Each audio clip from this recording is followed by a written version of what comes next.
Hello everyone, hi guys, कैसे हो आप सभी। स्वागत है आप सभी का मेरे साथ में। तो बच्चों, आज है आपकी वो क्लास जिसमें हम केमिस्ट्री के सारे वो न्यूमेरिकल करेंगे जो कि बच्चों को करने में बहुत ज़्यादा डर लगता है और लगता है कि मैम प्लीज़ हमें क्वेश्चन करवा दीजिए। और बच्चों, मेरे पास में बहुत सारे स्टूडेंट्स के कमेंट भी आ रहे थे कि मैम चैप्टर नंबर 4 और 5 के भी न्यूमेरिकल करवा दीजिए। तो गाइस, आज हमने थोड़े मिक्स क्वेश्चन किए हैं, बट फ्यूचर में आपके लिए सब चैप्टर वाइज स्पेसिफिक न्यूमेरिकल भी करवाऊंगी। डोंट वरी अबाउट दिस, आपके लिए सारी चीज़ें मैं प्लान करके रखी हुई हूँ। पर सबसे पहला काम करना है बेटा आप लोगों को, अगर आप इस चैनल के ऊपर बिल्कुल नए नए हैं तो यार इस चैनल को सब्सक्राइब करना मत भूलिएगा, क्योंकि आपके इस चैनल के ऊपर बहुत सारी चीजें आपको मिल रही है लाइव। और लाइव के साथ साथ बच्चों, सिर्फ आपको आपके मेन सब्जेक्ट जैसे कि फिजिक्स, केमिस्ट्री, बायोलॉजी और मैथ नहीं, आपको इंग्लिश भी पढ़ाई जा रही है। तो आपके लिए बेटा सोने पे तो सुहागा है ही ये चैनल। पर एक छोटी सी आप लोगों से बेटा रिक्वेस्ट है, या आप कह सकते हो कि आप सारे बच्चे लोगों के साथ में मेरा एक बहुत ही बढ़िया सा कनेक्शन बिल्ड हो गया है। तो यार एक ही चीज बोलूंगी कि अपने बाकी सारे दोस्तों को ये क्लासेस जितना ज्यादा शेयर कर सकते हो कर देना, क्योंकि क्या पता किसी बच्चे को बहुत ज्यादा जरूरत होगी, वो बहुत ज्यादा सफर कर रहा होगा, उसे समझ में नहीं आ रहा है कि यार क्लास 11th कितनी टफ कैसे हो सकती है। 10th तो बड़ी आसान थी, है ना। 10th में तो बड़े मजे आ रहे थे मैम, पूरे नंबर आ रहे थे 10th क्लास में, है ना। 10th में तो बिल्कुल वाह वाह हो रही थी, 90 नंबर लाना आसान था, है ना, रट के पास हो जाते थे। लेकिन क्लास 11 थोड़ी सी तो मुश्किल है, मानते हो ना ये बात, थोड़ी तो मुश्किल है। और हमको बहुत कुछ सीखना पड़ रहा है, स्पेशली केमिस्ट्री में। फिजिक्स में थोड़ा सा आपको हल्का फुल्का 9th और 10th में पता होता है कि हाँ हाँ ये चीजें होती है, पर केमिस्ट्री में तो आपको बिल्कुल नई चीजें सीखनी पड़ रही है और वो थोड़ी सी आपको मुश्किल पड़ रही है। एंड आई नो दैट, तभी तो बेटा आज की क्लास आप लोगों की हम ऐसे करने वाले हैं या ऐसे स्टडी कर रहे हैं कि मान लो कि तुमको बस अपना पेन पेपर लेकर बैठना है और बहुत अच्छे से सारे क्वेश्चंस को समझ के सॉल्व करना है। साथ में आपको कुछ फॉर्मूलाज भी बताऊंगी मैं, तो आपको फॉर्मूला बेस्ड क्वेश्चन प्रैक्टिस भी करनी पड़ेगी। इसके अलावा बेटा मैं एक ही चीज बोलूंगी कि अगर आप क्लासेस पे वापस से लाइव है और आप देख रहे हैं उस क्लास को, तो यार क्लासों को फटाफट से लाइक कर दीजिए, शेयर कर दीजिए और अपने बाकी दोस्तों को सब्सक्राइब करने के लिए बोल दीजिए, है ना। इतना तो मैं करवा ही मतलब मान ही सकती हूँ, कर लोगे मेरे लिए, ठीक है। तो शुरू करें बेटा। तो आपके पास में डाउटनेट क्लास 11 चैनल है बेटा, इसको आप सब्सक्राइब करके सबसे पहला काम आप बता देती हूँ कि क्लासेस आपकी कैसी चल रही है। तो ये देखिए, आपको जाना है लाइव सेक्शन में। लाइव सेक्शन में आप सभी के हाफ ईयरली के ऊपर बेटा हमने क्वेश्चंस बनाए हैं। तो हमने पहले आपको सुपर 100 सीरीज कराई थी, जिसमें मैंने आपको कहा था कि हाँ 75 क्वेश्चन मैं वहां कराऊंगी। एंड देन बच्चों रिवीजन सेशन में हम सारे क्वेश्चन मिक्स मैच करने वाले हैं, जिसमें से बच्चों आप लोग देख सकते हो कि ये ऑलरेडी 18,000 से ज्यादा बच्चे देख चुके हैं। ज्यादा टाइम हुआ भी नहीं है इसको, 5 दिन पहले की क्लास है और अभी हम लोग वापस से क्या कर रहे हैं, ये क्लास करने वाले हैं। एंड गाइस लुक, तुम्हारे पास में तुम्हारे लिए सारी चीजें, सारे प्रबंध कर रखे हुए हैं। और गाइस सबसे इंपॉर्टेंट चीज है कि आप लोगों को अगर मेरी क्लास लाइव दिख रही है तो आपको क्या करना है, इस पर क्लिक करना है और जैसे आप क्लास के नीचे एक डिस्क्रिप्शन बॉक्स होता है ना, ये देखो डिस्क्रिप्शन बॉक्स है, इसे बोलते हैं कि यहाँ पे सारी इंपॉर्टेंट लिंक मैंने आपके लिए डालवा दी है। जैसे एग्जांपल के लिए आप देखें यहाँ पर चैप्टर नंबर 1 का वन शॉट आपके पास में डाला हुआ है, चैप्टर नंबर 2 का वन शॉट ऑलरेडी बेटा लाखों बच्चे देख रखे हुए हैं इसको। फिर बात करते हैं चैप्टर नंबर 3 तत्वों का वर्गीकरण और गुणधर्मों में आवर्तिता। ये वाला वन शॉट आप लोग देखना जरूर बेटा, क्योंकि बहुत सारे बच्चों के स्कूल में ना सिलेबस बहुत पीछे चल रहा है और उनको लगता है कि मैम हमारे स्कूल में तो अभी चैप्टर नंबर 1 और 2 ही पढ़ाया है, तीसरे से मैम अभी हम लोग धीमे धीमे पढ़ रहे हैं, ऑर्गेनिक शुरू करवा दी है टीचरों ने। तो बच्चों आपको लोड नहीं लेना है, आप 1 बाय 1 सारे चैप्टर करिए, मैं आपको सारे चैप्टर करवाऊंगी। उष्मागतिकी का चैप्टर जस्ट रिसेंटली हुआ है, 5-10 दिन पहले हुआ है। रासायनिक आबंधन डन हो चुका है, इसको भी देखना मत भूलिएगा। एंड बच्चों तत्वों का गुणों में आवर्त वर्गीकरण, ये सारे वन शॉट मैंने आपके लिए बेटा प्रिपेयर किए हैं।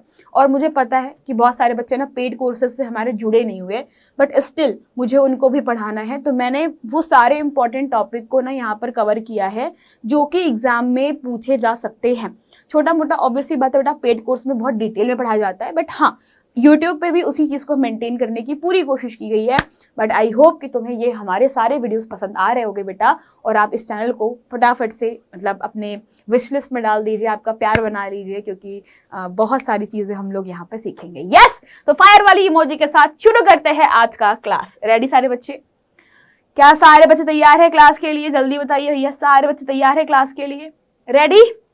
तो चलिए शुरू करते हैं आज की आपकी धमाकेदार क्लास। रेडी? पक्का? शुरू करें, कर दिया जाए स्टार्ट। तो पहला क्वेश्चन आप सभी के स्क्रीन पर आता हुआ सबको दिख रहा है क्या? नहीं दिख रहा है, अब दिखेगा। तो बेटा सीधी सी बात है, देखो क्लास 11th है, मुझे पता है थोड़ी सी टफ होती है, लेकिन किसी भी सब्जेक्ट में अगर आप बार बार रिवीजन करते रहते हो ना, बार बार किसी चीज को रिवाइज करते रहते हो, टाइम टाइम पे क्वेश्चन लगाते रहते हो, तो क्वेश्चन रिवीजन आपको बहुत हेल्प करेगा आपके ड्रीम को अचीव करने के लिए, या फिर आप अगर मान लीजिए क्लास 11th स्टडी कर रहे हो तो इसके लिए बहुत ज्यादा इजी रहेगा। तो इसी बात पे मेरे सारे बच्चे एक बार फटाफट से यार लिटरली क्लासेस को लाइक शेयर सब्सक्राइब करना मत भूलिएगा। और शुरू करते हैं आपका पहला क्वेश्चन। रेडी? तो फर्स्ट क्वेश्चन आपके सामने आ रहा है तबातोड़ क्वेश्चन। तो भैया बातें बातें नहीं करोगे, है ना? शुरू करते हैं पहले प्रश्न के साथ में।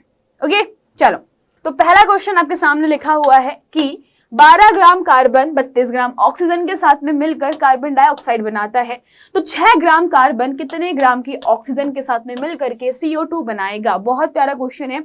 और ये क्वेश्चन बच्चों आपको बस एक ही लॉजिक पे लगाना है, और वो है आपका द्रव्यमान संरक्षण का नियम। अगर आपको पता है आप लोग इजीली क्वेश्चन को सॉल्व कर पाओगे।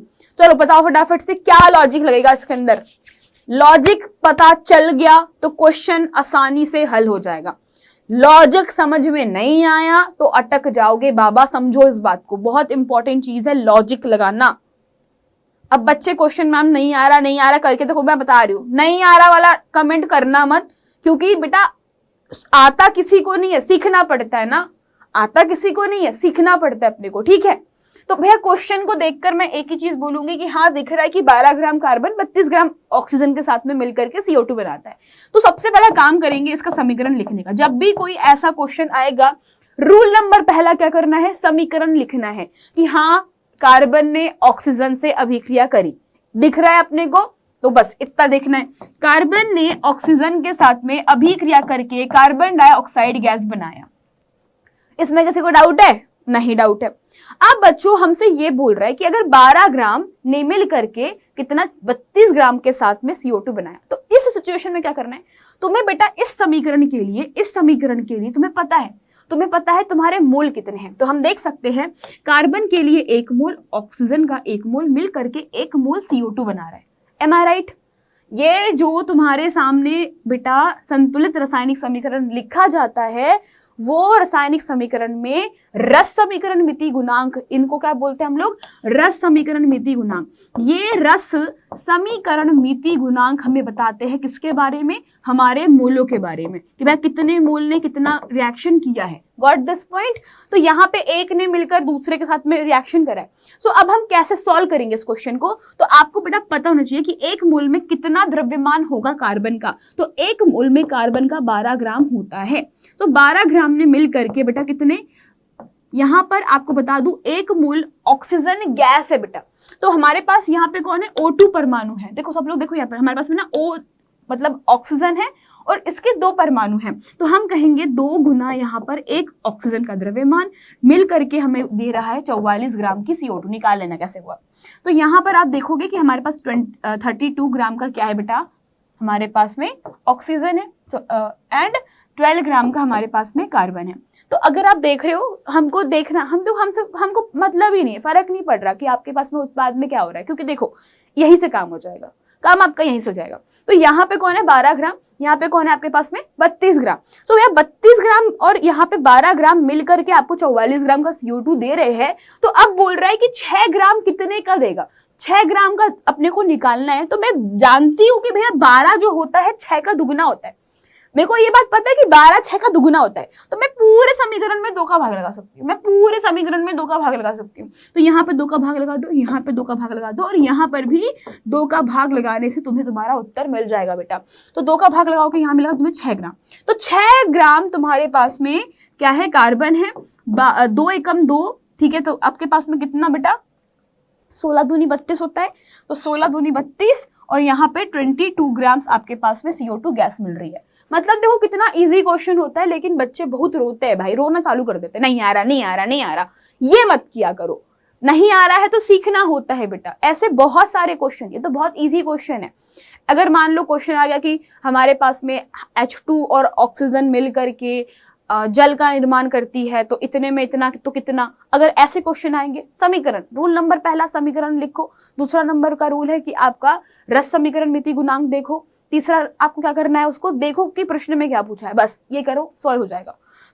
अब 6 ग्राम ने 16 ग्राम ऑक्सीजन से रिएक्शन करके 22 ग्राम की CO2 दी है, and that's the answer. Simple, इतना सिंपल आंसर है कि 16 ग्राम ने 6 ग्राम के साथ में रिएक्शन करके हमें 22 ग्राम का CO2 दिया है। तो हमसे क्वेश्चन पूछा था कि कितने ग्राम ऑक्सीजन होगी, तो 16 ग्राम इज राइट आंसर।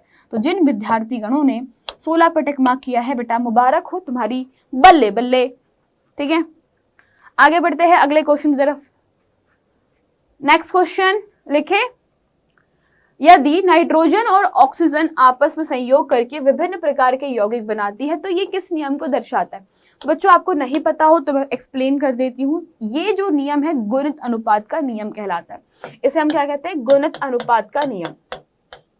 इसमें क्या होता है गुणित अनुपात के नियम में, तो गुणित अनुपात का जो नियम होता है ये हमें बताता है कि भाई देखिए हमारे पास में फर्क नहीं पड़ रहा है ना। इस नियम में क्या होता है, फर्क नहीं पड़ रहा तुम्हारे पास में, अगर x y के साथ में कंबाइन हो रहा है तो याद रखना x का, मान लो ये मैं एग्जांपल दे रही हूँ, तो माना कि कोई x तुम्हारे पास y के साथ में कंबाइन हो रहा है, माना कि x y के साथ में मिलकर यौगिक बनाता है, तो यदि x y के साथ में मिलकर यौगिक बना सकता है तो ये यहाँ पर अगर मैं x का अनुपात फिक्स कर दूं तो मेरे y के अनुपात में क्या होगी बेटा, वृद्धि होते जाएगी। मतलब एक का अनुपात फिक्स हो जाएगा, दूसरे के अनुपात में गुणित रूप से वृद्धि होगी। तो फॉर एग्जाम्पल यहाँ पर अगर मैं 1 अनुपात ले रही हूँ x का, तो y के 2 अनुपात हो सकते हैं। तो यहाँ पर 1 अनुपात 2, 1 अनुपात 2 दूना 4, ठीक है, 1 अनुपात 4, 2 दूना 4, 2 दूना 6।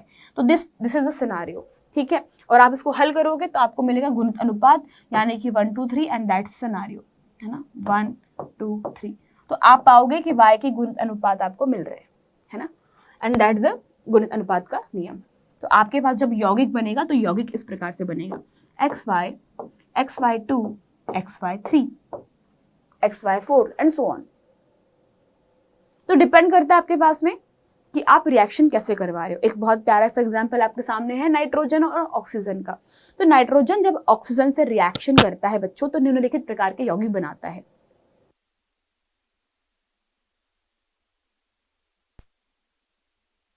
तो वो क्या है फटाफट से एक्सप्लेन कर देती हूँ।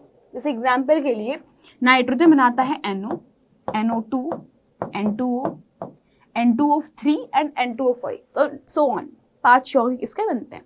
तो आप देखोगे नाइट्रोजन और ऑक्सीजन के जो अनुपात होते हैं बेटा वो लगभग फिक्स होते हैं। आपको एक्सप्लेन करती हूँ कैसे। तो यहाँ पर आपके पास में नाइट्रोजन का अनुपात मतलब जो द्रव्यमान होता है बेटा वो कितना था 14 और ऑक्सीजन का होता है 16। तो यहाँ पे आप सरल अनुपात में बदल दोगे तो इसका सरल अनुपात हो जाएगा आपके पास में लाइक 7:8 रेशियो, है ना।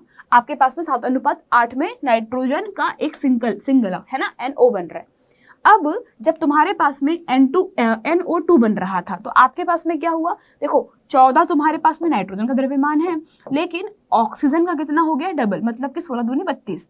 ठीक है, हल करोगे तुम्हारे पास क्या मिलेगा, तुम्हें 7 एज इट इज मिलेगा और यहाँ पर तुम्हारे पास में 8 का पहाड़ा कर लो, 16 टाइम, 16 टाइम क्या हो रहा है कैंसिल आउट हो रहा है। ठीक है, सिमिलरली अब तुम्हारे पास में यहाँ पे क्या लिखा हुआ है N2O लिखा हुआ है, यानी कि तुम्हारे पास 7 का जो वैल्यू है मतलब 14 मल्टीप्लाई बाय 2, जो 14 कम 14 14 दूनी 28, तो ये आपके पास में 28 अनुपात ऑक्सीजन का होता है 16। अब भाग लगाओ भैया यहाँ पे, तो भाग लगाने पर क्या होने वाला बेटा आपके पास में सरल अनुपात, तो ये कैंसिल आउट होने वाला something like this.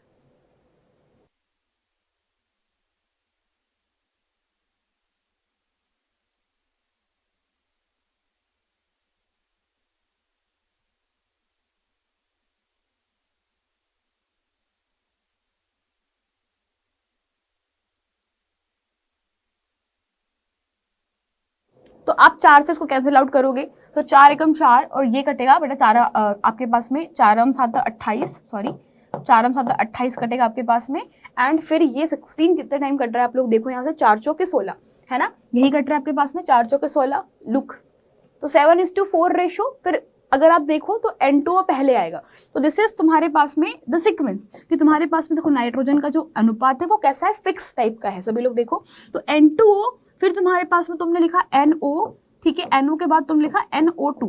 Now look, तुम्हारे पास में अनुपात कैसा हो गया है, तुम देखो यहाँ पे तुम्हारा 7:4 से शुरुआत हुआ है, 7:4 से स्टार्ट हुआ, फिर तुम्हारे पास में 7 कितना हो गया, यहाँ पर देखो 8 हो गया, किसके लिए, NO के लिए, NO2 के लिए कितना होगा, 7 तुम्हारे पास में कितना होगा, 16 हो गया। अगला क्या होगा तुम्हारे पास में, 7:32 हो जाएगा, मतलब नेक्स्ट तुम्हारे पास में और इंक्रीज हो जाएगा। तो 4 एकम 4, 4 दूनी 8 है ना, बीच में एक और बेटा, बीच में एक और मिसिंग है, 4 तिया 12, ठीक है, वो NO2O3 होता है, दिस इज N2O3, तो आप लोग उसको लिख सकते हो Na2O3, सॉरी N2O3, तो बीच में एक और आएगा जहां पे आपके पास में 12 का अनुपात रहेगा। तो इस तरीके से तुम्हारे पास में नाइट्रोजन के 5 ऑक्साइड तुम्हें प्राप्त होते हैं।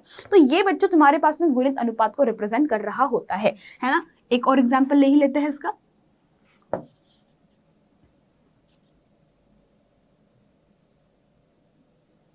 तो नाइट्रोजन और ऑक्सीजन से मिलकर बनने वाला एक और बेटा आप होता है N2O3। सो ये जो रिएक्शन होगा, तो यहाँ पर नाइट्रोजन और ऑक्सीजन का जो अनुपात है वो कितना होगा, तो 14 दूनी 28 है ना, अनुपात 16 48, 48, ठीक है। सो आप लोग यहाँ पे कैंसिल आउट कर सकते हैं विद द हेल्प ऑफ 4 से कैंसिल आउट हो जाएगा। तो 4 7 28, अगेन 4 एकम 4, 4 दूना 8, देखो 7:12 रेशो, जो कि कहाँ आएगा, इन दोनों के बीच में आएगा। तो तुम्हारे पास में बेटा N2O3 और फिर तुम्हारे पास में आप लोग देखो इस प्रकार से तुम्हारे पास में एक और रिएक्शन इंक्रीज हो रही है।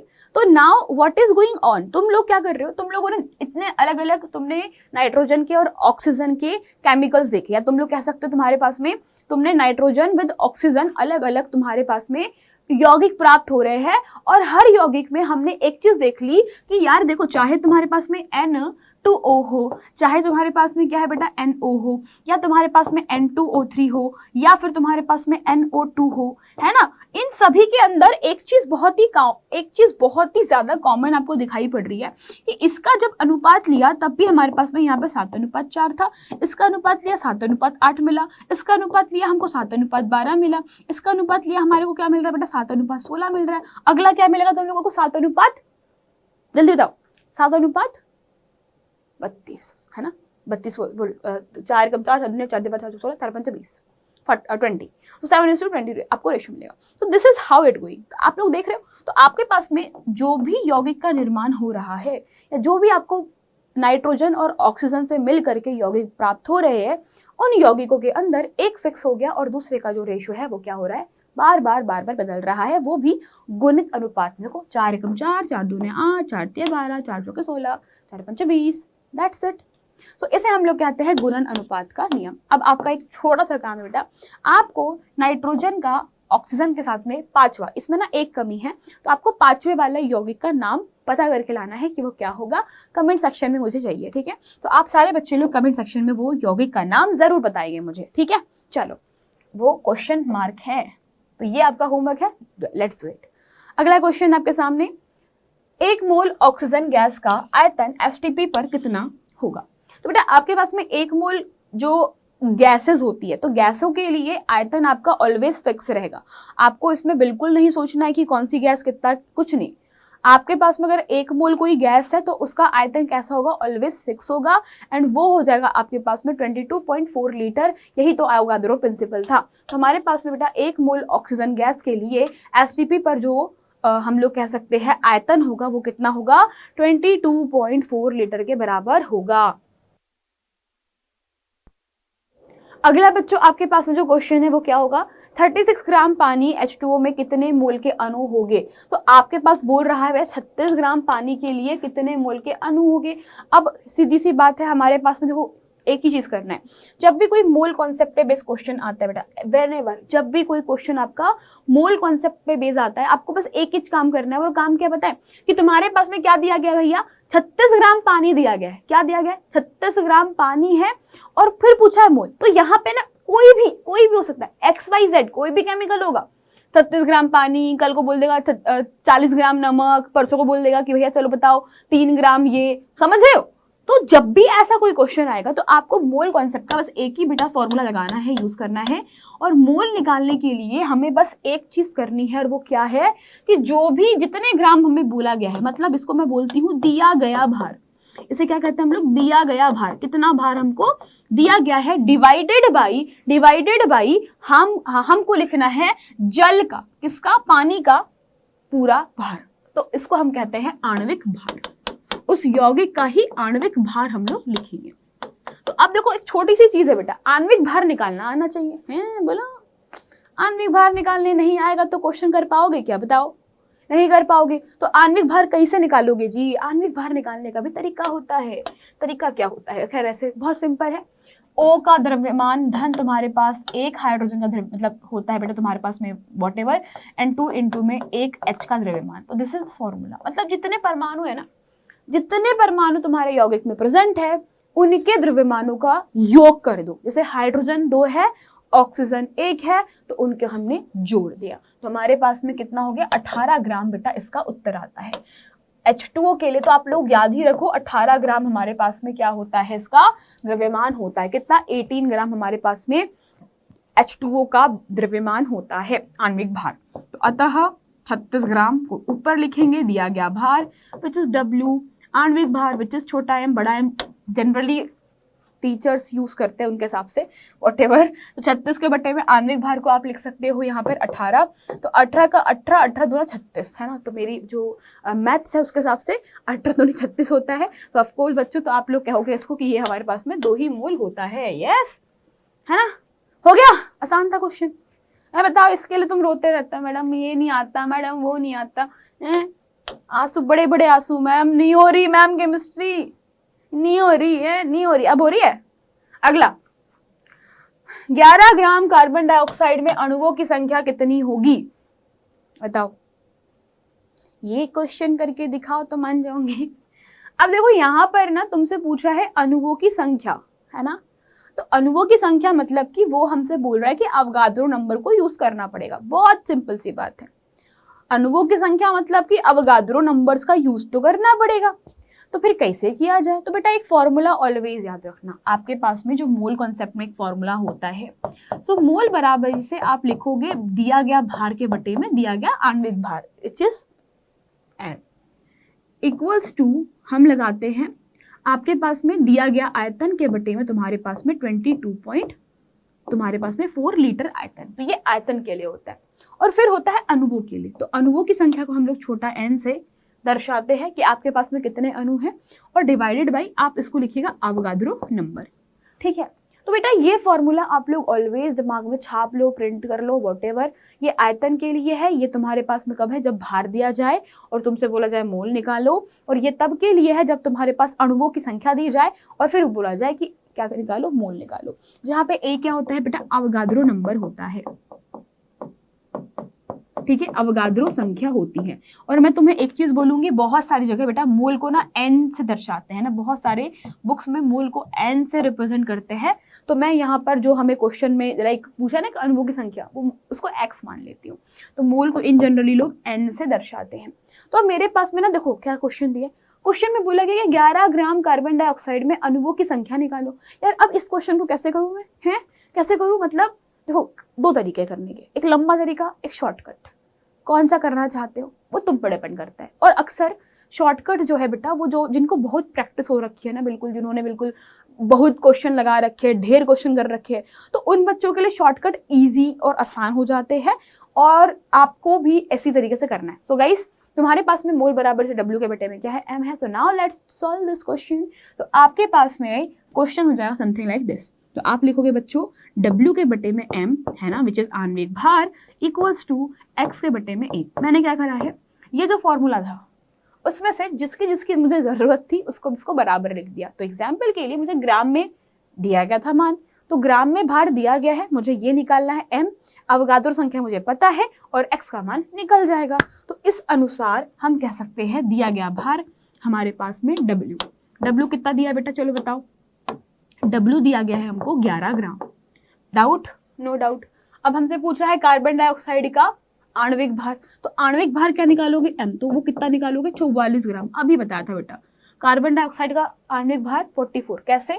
एक कार्बन का द्रव्यमान धन तुम्हारे पास 2 ऑक्सीजन का द्रव्यमान, तो एक कार्बन का होता है 12, 2 ऑक्सीजन का हो जाएगा 2 गुना 16, क्योंकि एक ऑक्सीजन परमाणु का द्रव्यमान 16 होता है। सभी लोग समझिएगा, तुम्हारे पास में एक O परमाणु के लिए मतलब ऑक्सीजन अकेला जो होता है वो 16 ग्राम प्रति मोल मतलब होता है मोल और अगर मैंने यहाँ पे O2 लिखा है तो 2 मल्टीप्लाई बाय 16 हो जाएगा, और यहाँ पे कार्बन कितना है 12। अब बच्चों इसको हल करने पर ना आपको कितना मिलेगा, 44 मिलेगा, एंड दैट्स इट। तो ये तुम्हारे पास ग्राम प्रति मोल मिल जाएगा, ठीक है। तो ये हमें पता चल गया।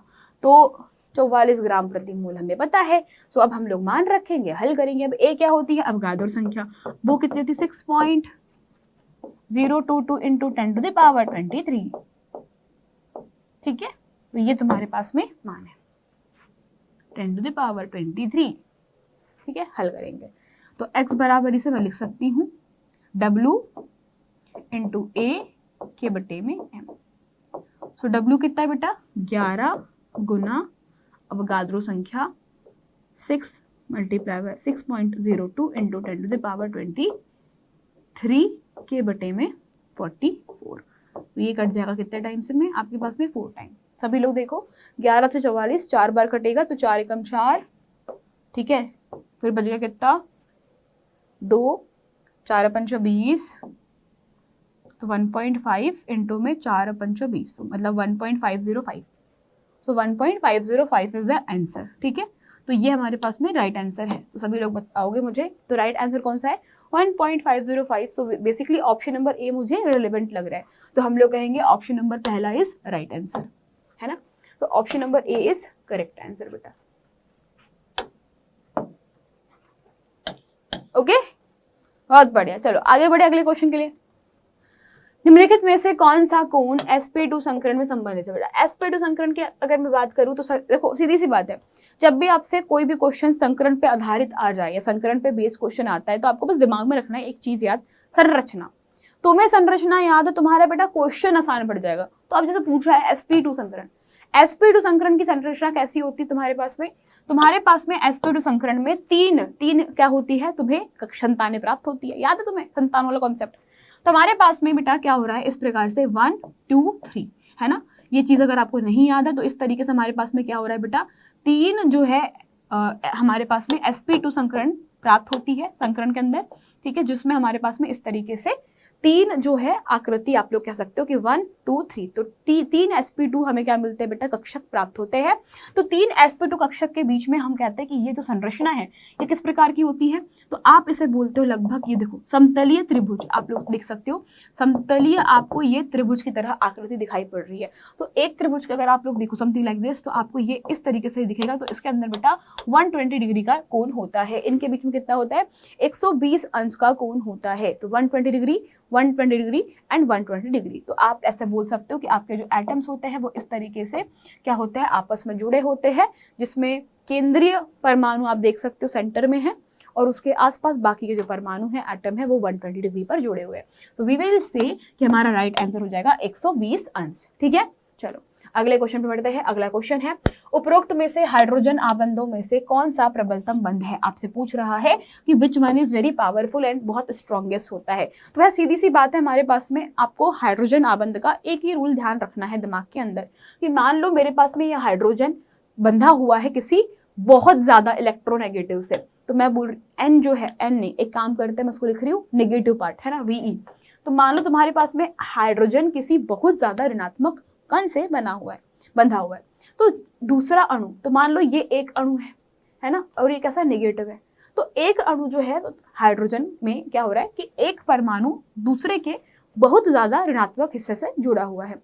तो होता क्या है तुम्हारे पास, बंध कैसे फॉर्म होगा, बंध फॉर्म होता है कि तुम्हारा ये वाला जो नेगेटिव हिस्सा है वो दूसरे अणु के हाइड्रोजन के साथ में क्या हो जाता है, बंध बना लेता है। तो इनके बीच में जो अब बना है ना बेटा, इनके बीच में जो बंध बना है, सब लोग देखो यहाँ पे, जो इनके बीच में यहाँ पर जो तुम्हें बंध दिखाई पड़ रहा है, दिस वन है ना, ये वाला, ये, तो ये बंध कहलाता है हाइड्रोजन बंध। और ऐसे ये बंध ऐसा भी बन सकता है लाइक दिस, तुम्हारे पास में दूसरे वाले का नेगेटिव हिस्सा हमारे पास में हमारे हाइड्रोजन के साथ बंधा हुआ है, देखो नेगेटिव हिस्सा हाइड्रोजन के साथ बंधा हुआ है। सो हो क्या रहा है तुम्हारे पास में, देखो अणु कौन सा है, अणु ये है, अणु ये है, अणु ये है। अब अणुओं के बीच में देखो, अणु तुम्हारे पास में ये है, अणु ये है, अणु ये है ना, ये देखो तुम्हारा अणु ये है, तुम्हारा अणु ये है। लेकिन हो क्या रहा है, अणुओं के बीच में यहाँ पर एक बहुत ही बेटा, क्योंकि बहुत ज्यादा ऋणात्मक तत्व दूसरे वाले हाइड्रोजन के साथ में हल्का सा आकर्षण बल फील करता है। और क्योंकि ये द्विध्रुव है, आपको पता है ना द्विध्रुव क्या होता है, द्विध्रुव जिसके अंदर क्या बन जाता है बेटा, इस तरीके से पोल बन जाते हैं, पॉजिटिव नेगेटिव। तुम्हारे पास में क्या होता है, तुम्हारे पास में थोड़ा सा आवेश आ जाता है, जिसके कारण तुम्हारे पास में धनावेश अलग और ऋणावेश अलग हो जाता है, एंड दैट्स डाइपोल, इसको हम लोग डाइपोल बोलते हैं। तो इस रीजन के कारण यहाँ पर क्या बन रहा है, हाइड्रोजन बंध बन रहा है। और यही हाइड्रोजन बंध रीजन होता है बच्चा हमारे पास में पानी के अंदर, जैसे आप देखते हो लचीलापन एंड इतनी सी चीजें पाई जाती है, दैट्स द रीजन। तो हम लोग कहेंगे यहाँ पर कि हाइड्रोजन आबंधन में प्रबलतम कौन सा होता है। बच्चों आप लोग देख सकते हो यहाँ पर कि सबसे ज्यादा ऋणात्मक ऑक्सीजन है ना, ऑक्सीजन ऑक्सीजन से जुड़ा हुआ है। देखो यहाँ पे ऑक्सीजन ऑक्सीजन और बीच में हाइड्रोजन है, ये मेरे पास OH है और ये फ्लोरीन से जुड़ा हुआ है, ये OH है और ये नाइट्रोजन से जुड़ा हुआ है। तो रूल बहुत सिंपल सा, जितना ज्यादा ऋणात्मक उतना ज्यादा प्रबलतम बल होगा। तो यहाँ पर देखो ऑक्सीजन ऋणात्मक है, हाँ बिल्कुल बात सही है, तो ये भी तुम्हारे पास में प्रबलतम होगा। लेकिन तुम अगर देखो F ज्यादा नेगेटिव है, किससे, ऑक्सीजन से। हम जानते हैं कि तुम्हारा जो फ्लोरीन होता है वो ज्यादा ऋणात्मक है, वो मोर ऋणात्मक है then oxygen, and that's the reason कि यहाँ पर जो बनने वाला बंध होगा हाइड्रोजन बंध, ये H बंध काफी ज्यादा प्रबल होगा इसके मुकाबले। तो सही उत्तर होगा बेटा आपके पास में लास्ट वाला, यानी कि ऑप्शन नंबर कौन सा, डी। आगे बढ़ते हैं, अगला क्वेश्चन। H2S गैस होती है जबकि H2O द्रव होता है, इसका मेन कारण क्या होता है, हाइड्रोजन बंध। सीधी सी बात, नो डाउट, नो दिक्कत, अरे सीधी सी बात भैया। तुम्हारे पास में क्या होता है बच्चा, हाइड्रोजन का ऑक्सीजन के साथ में जब हम लोग रिएक्शन करवाते हैं, या फिर हम लोग कहें कि हमारे पास में जो बंध बनता है, तो देखो तुम्हारे पास में जो H2S होता है ना, तो H2S में सल्फर जो होता है वो इतना ज्यादा विद्युत ऋणात्मक नहीं होता, जिसके कारण यहाँ पर देखो अगर तुम्हारे पास में मान लो कि ये मेरे पास में हाइड्रोजन सल्फर हाइड्रोजन है, तो यहाँ पे जो ये सल्फर है ना, ये सल्फर को किसी दूसरे वाले हाइड्रोजन के साथ में जुड़ना चाहिए कायदे से। तो ये इस तरीके से किसी दूसरे वाले हाइड्रोजन के साथ में जुड़ सकता था, लेकिन होता क्या है कि इसमें ना इतना ऋणात्मक गुण नहीं पाया जाता जितना कि ऑक्सीजन में पाया जाता है। Oxygen is too much negative, too much मतलब टू मच। तुम्हारे पास में मान लो ये तुम्हारी हाइड्रोजन है, ये ऑक्सीजन है, ये हाइड्रोजन है, तो ये वाली ऑक्सीजन दूसरे वाले के H के साथ में लिटरली बेटा अच्छा वाला बंध बना लेती है, और इस प्रकार से तुम्हारे पास हाइड्रोजन आबंध का निर्माण होता है। और यहाँ पर बच्चों हम कह रहे हैं कि यहाँ पे एक्चुअली बंध बन पा रहा है, यहाँ पे बंध बनेगा ही नहीं। अरे बंध नहीं बनेगा तो फिर ऑब्वियसली बात है, जब बंध ही नहीं बन रहा है तो तुम्हारे पास में क्या वो द्रव होगा, नहीं। हाइड्रोजन बंध कारण होते हैं द्रवों के लची, आप लोग देख सकते हो ना कि कितने फ्लेक्सिबल होते हैं द्रव, तो ये रीजन है, बांध के रखता है हाइड्रोजन बंध। लेकिन आपके पास में H2S में कोई बंध बन पा रहा है क्या, नहीं बन पा रहा है, तो हम क्या कहेंगे भैया कि H2O में हाइड्रोजन बंधन प्राप्त होता है, लेकिन हमारे को H2S में नहीं मिलता है, दैट्स इट। और मेन रीजन तो बेटा ऐसा हम लोग कह सकते हैं ध्रुवनता भी होती है, ठीक है, चलो, है ना, ये वाला बिल्कुल सही नहीं है। अगला, SO2 और SO3 में S परमाणुओं के संकरण क्रमशः कौन से होंगे। तो संकरण का बेटा आपको एक ही फॉर्मूला ऑलवेज याद रखना है, दिमाग पे ज्यादा जोर मत डालना, ऑलवेज एक ही फॉर्मूला दिमाग में रखना, और वो ये होता है बच्चा आपके पास में कि जो केंद्रीय परमाणु, सबसे पहला काम होता है आपके पास में किसी भी यौगिक का केंद्रीय परमाणु ढूंढने का। क्या काम होता है आपके पास में, किसी भी परमाणु का केंद्रीय परमाणु, मतलब किसी भी यौगिक का आपको ढूंढना है केंद्रीय परमाणु। क्या ढूंढना है, केंद्रीय परमाणु। अब केंद्रीय परमाणु मतलब बेसिकली जिसकी संख्या कम होती है, जिसकी संख्या कम है, मतलब जैसे यहाँ पर सल्फर डाइऑक्साइड में सल्फर इज केंद्रीय एटम, सल्फर क्या है तुम्हारे पास में, केंद्रीय परमाणु। तो संकरण निकालने की ट्रिक समझा देती हूँ। संकरण की ट्रिक बहुत सिंपल सी है कि आपके पास में आपका जो भी केंद्रीय परमाणु है, तो केंद्रीय परमाणु के अंतिम कक्षा के इलेक्ट्रॉन,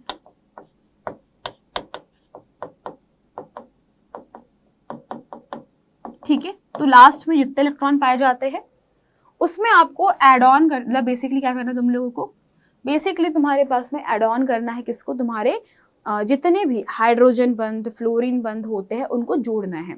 तो मान लो तुम्हारे पास में H है, F है, Cl है, Br है, I है, etc है ना। तो इनको तुम्हारे पास में अगर इनमें से कोई एक उपस्थित है, अगर तुम्हारे पास में केंद्रीय परमाणु के अंतिम कक्षा के इलेक्ट्रॉन लिखने के बाद अगर इनमें से कोई प्रेजेंट होता है, तो आपको उनकी संख्या जितने हैं उतनों को जोड़ दोगे, और उसमें बेटा अगर मान लो किसी भी इसके ऊपर आवेश है तो आवेश पॉजिटिव है तो माइनस करोगे, नेगेटिव है तो माइनस, मतलब चिन्ह के साथ में आवेश को आपको माइनस करना है और डिवाइड करना है बाई 2। तो ये होता है संकरण का फॉर्मूला, बहुत सिंपल फॉर्मूला है। अब हम संकरण निकालेंगे कैसे भैया? संकरण को निकालने का तरीका क्या करना है? कुछ नहीं करो बेटा, संकरण लिखो यहाँ संकरण। अब क्वेश्चन में हमारे पास दिया गया है SO2 और SO3। SO2 और SO3 में केंद्रीय, ये हमारे पास में सेंट्रल एटम है, ये हमारे पास में सेंट्रल एटम है, मतलब कि केंद्रीय परमाणु है। सेंट्रल एटम मतलब कि हमारे पास में केंद्रीय परमाणु हमको मिल गया। तो अतः संकरण निकालने का अब क्या करना है तुमको? संकरण में सबसे पहला केंद्रीय परमाणु के अंतिम कक्षा में कितने इलेक्ट्रॉन पाए जाते हैं?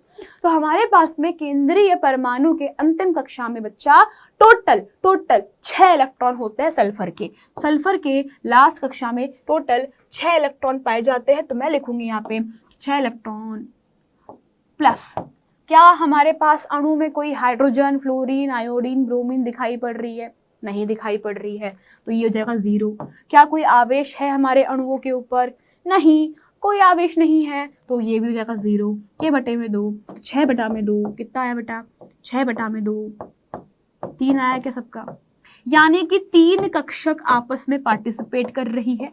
मतलब जब हमारे पास संकरण हुआ तो 3 कक्षक आपस में क्या कर रही है बेटा? संकृत कर रही है। अतः हम कह सकते हैं कि वो 3 कक्षक कौन सी हो सकती है? एक S, P और 2। तो एक S 2 P 3, एक S कक्षक, P की 2 कक्षक, इसे हम कहेंगे 3 कक्षक। कैसे पता चला? S की 1 कक्षक, P की 2 कक्षक। तो S P की, मान लो ये PX है, PY PZ। तो इसके लिए तुम लोग देख सकते हो PX PY PZ के लिए तुम्हारे पास में जो भी, ये देखो 1 2 है ना, तो 1 2 3 कक्षक, ठीक है। तो तीनों को हम लोग कहेंगे आपस में मिलके संकरण कर रही है, तो दिस इज योर sp2 संकरण। तो हमारे पास दोनों ही अणुओं में एक ही प्रकार का संकरण पाया जा रहा है, विच इज sp2 संकरण। कौन सा वाला? sp2, ऑप्शन नंबर कौन सा बेटा? बी, ठीक है। अगले क्वेश्चन पे बढ़ते हैं। नेक्स्ट क्वेश्चन, सबसे अधिक ऋण विद्युतीय तत्व के बाह्यतम कोश के इलेक्ट्रॉनिक विन्यास क्या हो सकते हैं? ओह, दैट्स वेरी सिंपल। तो कैसे पता करोगे तुम्हारे पास में सबसे ज्यादा विद्युत ऋणी तत्व कौन सा होता है? तो बेटा छोटी सी चीज समझा देती हूँ। पूरी आवर्त सारणी में, पूरी आवर्त सारणी के अंदर तुम जानते हो कि ग्रुप 17, ग्रुप नंबर 17 कौन है भैया? ग्रुप नंबर 17 तुम्हारा फ्लोरीन, क्लोरीन, आयोडीन, ब्रोमीन, यही होता है तुम्हारे पास में। तो ग्रुप नंबर 17 जो होता है सबसे ज्यादा ऋणात्मक होता है। इनका इलेक्ट्रॉनिक विन्यास हम लिखते हैं कुछ इस प्रकार से, वो होता है NS0 से लेकर के बेसिकली NS2 होता है। NP हम लिखते हैं इसको 1 से लेकर के 6 के बीच, मतलब सॉरी 1 से लेकर के 6 के बीच में, और ग्रुप 17 के लिए जाएगा 5, ग्रुप 17 के लिए 5 हो जाएगा। पता हो तो, नहीं पता हो तो बेटा मेरा वन शॉट देखना मत भूलना, जहाँ पे मैंने एक्सप्लेन किया भैया कहाँ से लाया। तो तुम्हारे पास में जो ग्रुप नंबर 17 होता है उसके बेटा जो लास्ट की कक्षा में आने वाले इलेक्ट्रॉन्स होते हैं उसको हम इस फॉर्मूले से दर्शाते हैं। फॉर्मूला आपके सामने है NS2NP5। देखो बहुत सिंपल है। NS2 मतलब कि तुम्हारे पास S का नंबर होगा कुछ, और जहां पे N क्या होती है? N होती है आवर्त की संख्या। ध्यान रखना, N क्या बताता है? कौन से आवर्त का मेंबर है। तो आवर्त की संख्या को ही हम क्या कहते हैं बेटा? N कहते हैं, ठीक है। तो अब क्वेश्चन के हिसाब से ये बोल रहा है कि सबसे ज्यादा ऋणात्मक तत्व के बाह्यतम कोश का इलेक्ट्रॉनिक विन्यास क्या होगा। तो आवर्त सारणी का एक छोटू सा रूल है बेटा, आवर्त सारणी का बहुत ही छोटू सा एक नियम है, रूल है, जो कि आप जान रहे होंगे कि हमारे पास में ऋण विद्युतता कैसे बढ़ती है बेटा? ऐसे बढ़ती है। अगर आप आवर्त सारणी में बाएं से दाएं जा रहे हो, दिस इज बाया से दाया, बाएं से हम लोग कहाँ जा रहे हैं? दाएं ओर जा रहे हैं, तो ऋणात्मकता बढ़ती है। पता है ना ये बात? नहीं पता है?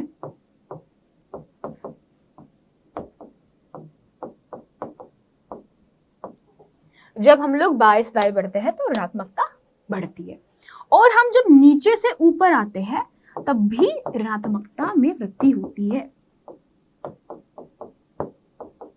तो अगर आपको आवर्त सारणी का डायग्राम याद है या आवर्त सारणी का हल्का फुल्का याद है, तो आवर्त सारणी कुछ ऐसी होती है, लाइक ये हाइड्रोजन है यहाँ पर, है ना, and like this, something like this, है ना, ये फिर यहाँ से ऐसे उठेगा, and this is your helium, and now this like this, yes. तो ये तुम्हारे पास में आवर्त सारणी, नीचे एफ ब्लॉक के तत्व, ठीक है, यही होता है। अब बच्चों तुम्हारे पास में मैं बोल रही हूँ कि बाएं से दाएं जाने पर और ऊपर से नीचे आने पर, लास्ट वाले को छोड़ दो, ये सारी आदर्श गैसें होती है तो मैं इसको इग्नोर कर रही हूँ। फिर बेटा ये होता है ग्रुप नंबर 18, ये होता है ग्रुप नंबर 17। सब लोग देखो, तुम्हारे पास में मुझे एक बात बताओ, आवर्त सारणी में सबसे कोने में कौन सा ग्रुप है? आवर्त सारणी में सबसे ज्यादा ग्रुप कौन सा है? ऋणात्मक 17। 17 सबसे ज्यादा ऋणात्मक होता है। और एक चीज मैं आपको और बता देती हूँ, जितना छोटा परमाणु उसकी ऋणात्मकता और बढ़ेगी। तो तुम्हारे पास बेटा ग्रुप नंबर 17 की अगर मैं बात करती हूँ तो पहला सदस्य जो होता है, फर्स्ट मेंबर होता है फ्लोरीन। फर्स्ट मेंबर कौन होता है? फ्लोरीन। फ्लोरीन के पास में टोटल कितने इलेक्ट्रॉन पाए जाते हैं? तुम्हारे पास में टोटल बेटा 9। तो फ्लोरीन जो एटम होता है इसके पास में टोटल 9 इलेक्ट्रॉन्स पाए जाते हैं। कितने? फ्लोरीन के पास में 9 इलेक्ट्रॉन्स पाए जाते हैं। तो हम कह देंगे बच्चा कि जब इसका इलेक्ट्रॉनिक विन्यास लिखेंगे तो 1s2 2s2 एंड हम लिखते हैं 2p5। अगर आप कैलकुलेट करो तो आप देखो कि 2 2 4 और ये 5 9, तो हमारे पास में फ्लोरीन सबसे ज्यादा नेगेटिव हो जाएगा, क्योंकि फ्लोरीन की पोजीशन यहाँ होती है। सब लोग देखो, फ्लोरीन की पोजीशन बिल्कुल एग्जैक्टली कहाँ होती है? यहाँ होती है, जो कि हमारी दोनों सिचुएशन को, मतलब आवर्त सारणी में बाएं से दाएं जाने को और ऊपर से नीचे आने पर, मतलब नीचे से ऊपर आने पर जो हमें तत्व मिलता है वो कौन है? फ्लोरीन। फ्लोरीन सबसे ज्यादा ऋणात्मक है, उसके बाद में क्लोरीन, और फिर बेटा नीचे आने पर आपकी जो वैल्यू है वो इंक्रीज, मतलब घटती जाती है। ऋणात्मकता जो है ऊपर से नीचे आने पर घटती चले जाती है। अतः हम कहेंगे फ्लोरीन इज राइट आंसर, जिसका इलेक्ट्रॉनिक विन्यास हमारे पास में बेटा अंतिम कक्षा में हम लिखेंगे 2s2 2p5। तो इस तरीके से आपने पता लगाया कि वह सबसे ज्यादा विद्युत ऋणात्मक तत्व कौन सा है। यस, तो पता कर लिया सब लोगों ने। गुड, बहुत बढ़िया, बहुत बढ़िया, बहुत शानदार। आगे बढ़े बेटा, नेक्स्ट आगे बढ़ते हैं। अगला क्वेश्चन आपके सामने है, यदि किसी तत्व का इलेक्ट्रॉनिक विन्यास दिया गया है तो रासायनिक बंध बनाने में कौन से इलेक्ट्रॉन यूज होंगे? इतना क्वेश्चन सिंपल है। चलो आप बताओ मुझे इसका आंसर क्या लिखोगे? इतना सिंपल क्वेश्चन है, इसका आंसर आप लोग बताइए कि क्या लिखोगे। तो यदि किसी तत्व के लिए इलेक्ट्रॉनिक विन्यास आपको दिया जा रहा है 1s2 2s2 2p6 3s2 3p6 3d2 4s2, तो इसके लिए बच्चा रासायनिक बंध जो बनाया जाता है तो उसमें प्रयुक्त होने वाले इलेक्ट्रॉन हमेशा आखिरी कक्षा के होते हैं। तो आखिरी कक्षा कौन सी होगी आपके पास में? तो इस उपरोक्त के अंदर जो पूर्णतः भरित, बहुत सिंपल सी चीज है, हमारे पास में इसमें पूर्णतः भरित कक्षक प्रयोग नहीं होंगे, पूर्णतः भरित यूज नहीं होगी। जैसे एग्जाम्पल के लिए आप देख सकते हो 1s2 भरा हुआ है, 2s2 भरा हुआ है, 2p6 भरा हुआ है, 2s2 भरा हुआ है, 3p6 भरा है। यहाँ तक के तो आप बिल्कुल भी हाथ नहीं लगाओगे। यहाँ तक के इलेक्ट्रॉन बेटा शांति से जिंदगी में ऐश कर रहे हैं, मजे मार रहे हैं, इनको फर्क नहीं पड़ रहा बाहर की जिद्दोजहद से। लेकिन 3d2 एंड 4s2 लास्ट के ये जो दो आप लोग देख रहे हो बंदों को, ये जो होते थोड़े से ना, इनकी जिंदगी बहुत अनस्टेबल है, लाइफ में ये कमा नहीं रहे हैं, ऐश नहीं कर पा रहे, मजबूरी है इनकी, हर बार अभिक्रिया करना पड़ जाता है। तो ये होते तुम्हारे पास में वो इलेक्ट्रॉन्स, या तुम्हारे पास बेटा वो कक्षक के इलेक्ट्रॉन्स जो कि हमेशा अभिक्रिया में भाग लेंगे। तो 3d2 4s2 is right answer. तो आप लोग बोलोगे ये होते हैं वो इलेक्ट्रॉन जो कि रासायनिक अभिक्रियाओं में भाग लेते हैं। अब आप पूछोगे मैम 4s2 क्यों? क्योंकि बेटा 3d और 4s में हमेशा याद रखना, लास्ट में अगर तुम्हारे पास में लास्ट में D और S है तो S हमेशा पहले जंप मारेगा फिर D मारेगा। तो तुम्हारे पास में option number D is right answer. Got it? Easy question था। अगला क्वेश्चन, पानी का छिड़काव हम एक बंद कमरे के तापमान को थोड़ा कम करने के लिए कर देता है। ऐसा क्यों होता है? क्योंकि जल ऊष्मा का बुरा संवाहक है, जल के वाष्पीकरण में विशाल गुप्त ऊष्मा पाई जाती है, जल का तापमान कमरे की तुलना में कम होता है और जल की विशिष्ट ऊष्मा उच्च होती है। तो बच्चों हमारे पास में ऐसा क्यों होता है? बताओ मुझे, बताओ। सो वाष्पीकरण का बेटा बेसिकली यहाँ पे रोल प्ले होता है। आपको हमेशा ध्यान रखना है, जब भी हमारे पास में कोई भी गर्म चीज होती है ना, एनी गर्म चीज मतलब प्रॉपर गर्म चीज, ठीक है। मान लो तुम्हारा यहाँ पे गरम छत है, तो हम जानते हैं गरम छत बहुत ज्यादा गर्म होता है धूप फूप के कारण। तो आप जब इस पे पानी डालते हो तो पानी डालने से क्या होता है? पानी है द्रव, पानी क्या होता है? पानी होता है द्रव, ठीक है। तो चूंकि पानी क्या है? द्रव है, और हमने डाला है इसको गर्मा गर्म छत के ऊपर। तो जब आप पानी को ऐसे छत के ऊपर डाल दोगे बेटा, तो तुम्हारे पास में ये गर्म छत में क्या है, ऊर्जा है। गर्म छत के पास में क्या है बेटा, ऊर्जा पाई जाती है। तो अब इस गर्म छत की ऊर्जा को, जो पानी को हमने डाला है जो कि द्रव रूप में है, वो ग्रहण करेगा। तो पानी ने क्या करा, यहाँ पे ऊष्मा ग्रहण कर ली, किसकी, छत की, ऊष्मा ग्रहण कर ली। और करने के बाद क्या करता है, ऊष्मा ग्रहण कर ली और ये बेटा भाप में या फिर इसकी वाष्प में बदल जाता है। तो पानी ने क्या करा, पानी ने अपनी ऊष्मा ग्रहण करी छत से बोला छत भैया थोड़ी सी ऊष्मा दे दो, है ना, मैं आपके ऊपर हूं ही, तो एक काम करो, आपकी जो ऊष्मा है वो मुझे दे दो और मैं वाष्पीकरण से वाष्प में बदल जाऊंगा। तो यहाँ पे बेटा एक प्रोसेस होती है जिसको हम लोग बोलते हैं वाष्पीकरण। वाष्पीकरण में हमेशा आपके पास में जो पानी होता है वो क्या कर जाएगा, वो ऊष्मा ग्रहण करके वाष्प में बदल जाता है, जिससे हमारी जो छत थी जो पहले गर्म थी, अब क्या होगा, तुम्हारे पास में ऊष्मा में कमी आ गई। अब छत की ऊष्मा में क्या आ गई बेटा, कमी आ गई। तो अब तुम्हारे पास में जो छत की ऊष्मा में कमी आई है, इस कारण से छत क्या हो जाएगी, ठंडी हो जाती है। सिंपल। तो हम कहेंगे जल का ऊष्मा का बुरा संवाहक है, ना ऐसा नहीं होता। ठीक है, जल के वाष्पीकरण में बहुत सारी गुप्त ऊष्मा होती है, बिल्कुल सही बात है। जल के वाष्पीकरण के समय हमें बहुत सारी ऊष्मा देनी पड़ती है। ठीक है, इसके अलावा बाकी सारी चीजें बेटा क्या होगी, यहाँ पे रॉन्ग हो जाएगी। आगे बढ़े बेटा, नेक्स्ट क्वेश्चन। निम्नलिखित रिएक्शन के अंदर हमसे पूछ रहा है कि कौन सा वाला सही है। चलो बताओ फटाफट से, तुम्हारे पास टाइमर लगा दूं क्या इसके लिए। ये क्वेश्चन तो भाई बिल्कुल याद रखने वाला क्वेश्चन है, अगर नहीं पता है तो मैं तुम्हें एक्सप्लेन कर दूंगी कि क्या होता है इसके अंदर, बट यस आपको ध्यान रखना पड़ेगा, ये क्वेश्चन पूछा जा सकता है। नहीं पता है तो कोई बात नहीं, बता दूंगी मैं।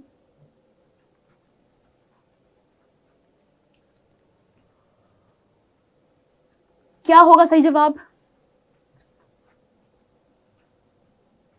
भाई। क्वेश्चन देखो बहुत सिंपल सा है कि आपके पास में ना क्वेश्चन को पहले समझना सीखोगे, क्वेश्चन में एक्चुअली में क्या पूछ रहा है भैया। तो अगर आप थोड़ा ध्यान से ऑब्जर्व कर रहे हो तो आपको दिख रहा है कि तुम्हारे पास में हाइड्रोक्लोरिक अम्ल का रिएक्शन हो रहा है सोडियम हाइड्रोक्साइड के साथ में, विच इज तुम्हारा NaOH। तो HCl क्या होता है, HCl एक बेटा एसिड है, अम्ल है, हाइड्रोक्लोरिक अम्ल कहता है इसको, और ये क्या तुम्हारे पास में NaOH। तो ये अम्ल की रिएक्शन हो रही है क्षार के साथ में। तो जब भी अम्ल और क्षार की रिएक्शन होती है आपस में, तो हमें क्या मिलता है, लवण और जल की प्राप्ति होती है। ये बात तो आपको पता है, लेकिन मैंने आपको बताया है। नहीं पता है वापस से वन शॉट देख लो, कहाँ मिलेगा वन शॉट, कहाँ मिलेगा वन शॉट, कहाँ मिलेगा वन शॉट। क्लास चल रही है मेरी, क्लास चल रही है ना, अभी क्लास चल रही है कि नहीं चल रही है, तो क्लास चल रही है उसमें जाओ नीचे देखो, उष्मा गति की कक्षा 11 वन शॉट, ये देखो, ये देखो क्लास 11 उष्मा गति की वन शॉट। यहाँ से ऑफ कोर्स ऐड को स्किप करना है ना, ये ऐड को तो तुम देख के क्या ही कर लोगे, ऐड को स्किप करोगे। ये रही तुम्हारी सुबो दीदी, है ना। तो यहाँ पे तुमको बेटा बता रखा हुआ है कि हर किसी निकाय के लिए तुम्हारी एंथैल्पी अलग अलग होती है। तो तुम्हारे पास में जब एंथैल्पी की बात की जा रही है, तो अम्ल और क्षार के लिए जब एंथैल्पी होती है बेटा, तुम्हारे पास में एंथैल्पी का जो वैल्यू होता है ना, तो लुक तुम्हारे पास में उदासीनीकरण की एंथैल्पी जो होती है वो ऑलवेज यहाँ पर जब भी तुम्हारे पास बेटा यहाँ पर ऊष्मा निकलेगी, वो निकलेगी माइनस का 57.1 किलो जूल प्रति मोल। देखो कितना इंपॉर्टेंट है ये चीज, याद रखना। आप देख सकते हो कि यहाँ पे मैंने प्रॉपर तरीके से एक्सप्लेन भी कर रखा हुआ है। तो तुम्हें क्या करना है, इस वन शॉट को अच्छे से देख लेना है, दैट्स इट। इतना कर लोगे तुम्हारा काम हो जाएगा बेटा, हो जाएगा। चलो अब समझाती हूँ कि क्या हुआ। सो इस स्थिति में तुम्हारे पास में क्या हो रहा है, अम्ल और क्षार ने आपस में रिएक्शन करी, लवण और जल की प्राप्ति करी, और साथ में माइनस का 57.1 किलो जूल प्रति मोल का तुम्हें क्या दिया बेटा, उष्मा दिया है। इतना समझ में। तो ये कब का है, जब तुम्हारे पास 1 मोल अम्ल 1 मोल क्षार के साथ में 1 मोल लवण और जल का निर्माण करता है। ये कब की बात है, जब 1-1 मोल रिएक्शन करता है। 1 मोल अम्ल 1 मोल क्षार, 1 मोल अम्ल 1 मोल क्षार, तो वो कितनी बेटा X है मान लो। तो अब जब तुम्हारे पास में तुम एक ऐसी रिएक्शन कर रहे हो जहां पे तुम्हारा 1 मोल अम्ल 2 मोल क्षार अभिक्रिया करके 2 मोल जल के मुक्त कर रहा है, तो इस सिचुएशन में बेटा आपके पास में यहाँ पर अगर ऊर्जा मुक्त हो रही है माइनस की 57.1 किलो जूल प्रति मोल, तो यहाँ पे बेटा इसकी दुगनी ऊर्जा उत्पन्न होगी। मतलब अगर 1 मोल के लिए इतनी हो रही है, 1 मोल जल के निर्माण के लिए इतनी हो रही है, तो 2 मोल जल के निर्माण के लिए हमेशा याद रखना दुगनी होगी। कैसी होगी बेटा, दुगनी होगी। तो माना कि यहाँ पर x किलो कैलोरी की जो ऊर्जा है बेटा क्या हो रही है, तुम्हारे पास में मुक्त हो रही है। तो माना कि x कैलोरी अगर उत्पन्न हो रही है, तो यहाँ पे हमें 2y की कैलोरी मुक्त हो रही होगी। मतलब हम लोग कह सकते हैं कि y बराबर से 2x हो जाएगा। यहाँ क्या होगा तुम्हारे पास में 2x ऊर्जा जो है उत्पन्न होगी, मतलब कि 57.1 का मल्टीप्लिकेशन करो तुम्हें मिल जाएगा value. So what happens here, तो तुम्हारे पास में हम कह सकते हैं कि y बराबर से, हम क्या कहेंगे इसको, y बराबर से, तो y बराबर से हम इसे कहेंगे कि 2x के इक्वल होगा। तो हमें यही वाला समीकरण को देखना है, कहाँ दिख रहा है, कहाँ दिख रहा है, तो x बराबर से y सही नहीं है, x बराबर से 2y नहीं, x बराबरी से बेसिकली x बराबरी से y के बटे में 2 हो जाएगा, है ना, पक्षांतर कर दो। तो which one, option number C. हो गया सबका, क्वेश्चन तो आसान है यार, है ना, इजी इजी लेमन स्क्वीजी। आगे बढ़ते हैं अगले क्वेश्चन के लिए। एंथैल्पी और आंतरिक ऊर्जा में क्या संबंध होता है, एंथैल्पी और आंतरिक ऊर्जा में आपसे पूछ रहा है संबंध। तो बेटा ये तो याद रखने वाली चीज है, डेल्टा एच बराबरी से जो भी, अगर आंतरिक ऊर्जा, देखो आंतरिक ऊर्जा को मैंने जो है डेल्टा यू से दर्शाया है, अगर आपको नहीं पता है तो मैंने बेटा आंतरिक ऊर्जा को जो है डेल्टा यू से दर्शाया हुआ है, और कहीं कहीं पे किसी किसी किताब में डेल्टा ई भी आंतरिक ऊर्जा को दर्शाता है। तो हम यहाँ पर अभी ऑप्शन में डेल्टा ई दिया है तो हम इसी का यूज करेंगे। तो हमारे पास में डेल्टा एच बराबर से delta E plus P W, बेटा ये हमारे पास में एंथैल्पी का राइट आंसर होता है, जहाँ पे आप देख सकते हो आंतरिक ऊर्जा जो है और किए गए कार्य का योग ही आपके पास में एंथैल्पी के लिए रिलेशन एक को शो कर रहा है। ठीक है, चलो अगला क्वेश्चन। ऊष्मागति का डैश कहता है कि दो ऊष्मागति की प्रणाली अलग से किसी तीसरे के साथ अगर ऊष्मीय साम्य में होती है तो वे एक दूसरे के साथ में ऊष्मीय साम्य होंगे। तो ये नियम को बेटा आप लोग तापीय साम्य का नियम भी कहते हो। तो that is very simple question, nothing else यार, सिंपल सी बात है। माना कि ए डब्बा है, माना कि ये तुम्हारे पास बी डब्बा है, माना कि तुम्हारे पास में सी नंबर का डब्बा है, तो ए बी सी है। अब क्या हो रहा है तुम्हारे पास में भैया, ए बी सी की बात कर रहे हो, तो मैंने बोला माना कि ए का जो तापमान है वो 25 डिग्री सेल्सियस है और बी का तापमान भी 25 डिग्री सेल्सियस है, और दोनों कैसे है, ऊष्मीय साम्य में। तो इसे हम लोग बोल रहे हैं कि ये भी 25 डिग्री सेल्सियस है, ये भी 25 डिग्री सेल्सियस है। तो अगर बच्चों मैं ऊष्मा निकालूं, इसकी कुछ मान लो ऊष्मा निकालूं और इसकी ऊष्मा x है, तो इसकी ऊष्मा भी x होगी, और अगर ये वाला जो बर्तन है इसके भी तापमान अगर 25 डिग्री सेल्सियस है तो इसकी ऊष्मा भी कितनी होगी, x ही होगी। यानी कि तुम्हारे पास में बच्चों ऊष्मा कितनी है, x x x होगी, तीनों की ऊष्मा कैसी होगी, बराबर होगी। इसे हम लोग कहते हैं शून्यवाद नियम। तो ये आपके पास में कोई और नहीं बच्चों, ऊष्मागतिकी का 0th रूल होता है। ठीक है, इसे हम लोग क्या कहते हैं, ऊष्मागतिकी का शून्यवाद नियम। ओके, आगे बढ़ते हैं अगले क्वेश्चन की तरफ। मैग्नीशियम होता है एस ब्लॉक का तत्व, पी ब्लॉक का तत्व, डी ब्लॉक का तत्व, या इनमें से कोई भी नहीं। तो बच्चों मैग्नीशियम होता है आपके पास में एस ब्लॉक का तत्व। कैसा, ये होता है आपके पास में एस ब्लॉक का तत्व। नहीं पता, मैं एक्सप्लेन करती हूँ कैसे एस ब्लॉक का तत्व है। तो मैग्नीशियम का परमाणु क्रमांक कितना होता है, Mg का परमाणु क्रमांक होता है बेटा 12। मैग्नीशियम का परमाणु क्रमांक कितना होता है, 12 होता है। चूंकि 12 मतलब कि इसके पास इलेक्ट्रॉन भी कितने हो गए, 12 हो गए, है ना। तो अब मैं क्या कर रही हूं, अब मैं इसमें भरूंगी बेटा इलेक्ट्रॉन्स को। मैं किसको भरूंगी, इलेक्ट्रॉनिक विन्यास लिखूंगी। सो 1s 2s 2p 3s 3p and so on. देखते हैं कहाँ कहाँ तक इलेक्ट्रॉन भर सकते हैं। 12 में से 2 इलेक्ट्रॉन यहाँ डाल दो, यहाँ पे 2 इलेक्ट्रॉन जाएंगे, यहाँ पे 6, कितने हो गए, 6 2 और 2 4, तो 6 4 10 इलेक्ट्रॉन हमने भर दिए हैं। एस में कितने जाएंगे, हमारे पास 2 जाएंगे। एस में कितने जाएंगे, हमारे पास में 2 जाएंगे। तो हम कह सकते हैं चूंकि अंतिम कक्षा है ना, और पी में बचेगा ही नहीं इलेक्ट्रॉन, तो जाएगा ही नहीं, तो बचेगा नहीं तो जाएगा नहीं। तो हम कह सकते हैं कि एस में हमारे पास में मैक्सिमम 2 ही इलेक्ट्रॉन जा पा रहे हैं। क्या एस में हमारे पास अधिकतम 2 ही इलेक्ट्रॉन जा पा रहे हैं, क्या, यस। अतः अंतिम हमारे पास कक्षक कौन सी है, सो अंतिम कक्षक हमारे पास में कौन सी है भैया, एस है ना जी, है ना, अंतिम कक्षक एस है। वह जो अगर अंतिम कक्षक एस है मतलब कि हमारे पास मैग्नीशियम कहाँ का है, एस ब्लॉक का तत्व है। इतना सिंपल सा है भाई, इतना आसान है। देखो क्वेश्चन तो आसान है भाई, है ना। आगे बढ़ते हैं। 1 ग्राम क्लोरीन गैस में क्लोरीन के मोलों की संख्या कितनी होगी, ये क्वेश्चन कैसे करोगे। 1 ग्राम क्लोरीन गैस के लिए क्लोरीन के मोलों की संख्या कहाँ से निकालोगे, चलो बताओ। सो तुम्हारे पास में बोल रहा है 0.01 0.1 0.05 एंड सो ऑन। तो बच्चों एक बात बताओ, हमारे पास में बोल रहा है क्लोरीन के मोल, हमसे क्या पूछा है, हमसे क्लोरीन गैस के मोल नहीं पूछा, हमसे पूछे क्लोरीन के मोल। तो क्लोरीन के मोल और क्लोरीन गैस में डिफरेंस एक्सप्लेन करती हूँ बेटा, समझो। एक होती है chlorine which is your Cl, ये होती है Cl2। हमसे पूछा है Cl2 में Cl के कितने मोल है, अतः हमको क्या करना पड़ेगा, सबसे पहले हमें Cl2 के आणविक द्रव्यमान निकालना पड़ेगा। निकालो आणविक द्रव्यमान, वो हो जाएगा बेटा 2 गुना 35.5, क्योंकि Cl के एक परमाणु का द्रव्यमान होता है कितना, 35.5। तो हमने क्या करा, मल्टीप्लाई करा, तो 35 गुना 70 और 71, हमारे पास वैल्यू कितनी आएगी, 71 ग्राम प्रति मोल। ठीक है, ग्राम प्रति मोल। ये क्या मिला हमें, 1 मोल द्रव्यमान मिला, 1 मोल Cl2 का आणविक द्रव्यमान मिला। तो क्वेश्चन में पूछा है कि भैया क्लोरीन गैस का 1 ग्राम अगर ले रही हूँ तो उसमें कितने मोल आएंगे। तो ये बेटा तुम्हारे पास 71 ग्राम प्रति मोल का वैल्यू है। तो हम क्या करने वाले हैं, यहाँ से हम लोग 1 ग्राम के लिए निकालेंगे। तो हम क्या करेंगे बेटा, 1 ग्राम में मोलों की संख्या बराबरी से दिया गया भार कितना है, 1 ग्राम डिवाइडेड बाई निकाला कितना, 71। हल करो इसको, हल करो, कितना आ रहा है, 0.014 के बराबर आ रहा है। देखो हल करो, कैलकुलेट करो। तो 1/71 जो है अप्रोक्सीमेट, देखो 0.0114 समथिंग आपके पास में वैल्यू आएगा। देखो निकालो, करो। तो 71 से देखो, 71 को आप कैलकुलेट करो, यहाँ पे 100 लिख दो, है ना। अब भाग तो नहीं जा रहा, तो 1 0 आएगा, फिर भाग नहीं जा रहा, एक और 0 आ जाएगा, दशमलव लगाओगे फिर 0 आया, है ना। फिर भाग जाएगा, 71 का एक बार ही जाएगा, बचेगा कुछ, है ना, तो 4 टाइम्स जाएगा। सो इस तरीके से आपके पास में जो 0.014 है सबसे राइट आंसर है। लेकिन अब क्वेश्चन में हमारे पास में हम देख सकते बेटा कि कहीं पर भी हमारे पास में 0.014 नहीं दिया हुआ है।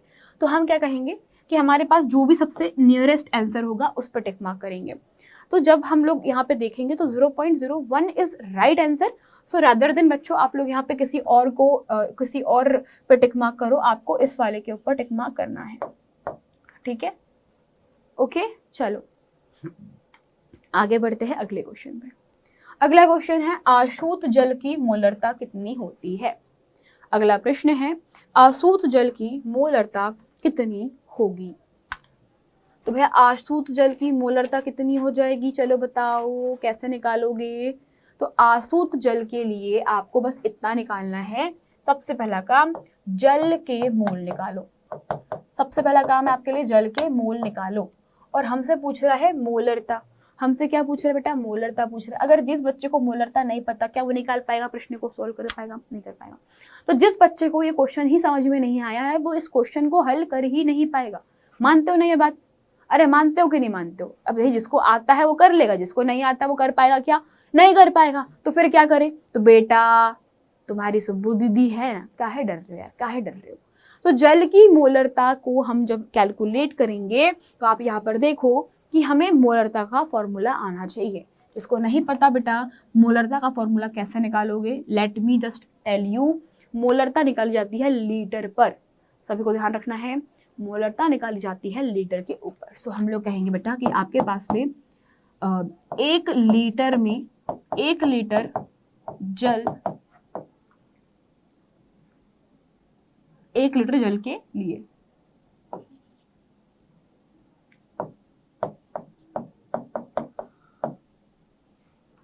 ठीक है, मतलब हमारे पास में जल टोटल, तो हमारे पास विलियन में कौन होगा, सिर्फ और सिर्फ पानी होगा, कुछ और मिला होगा क्या, नहीं होगा।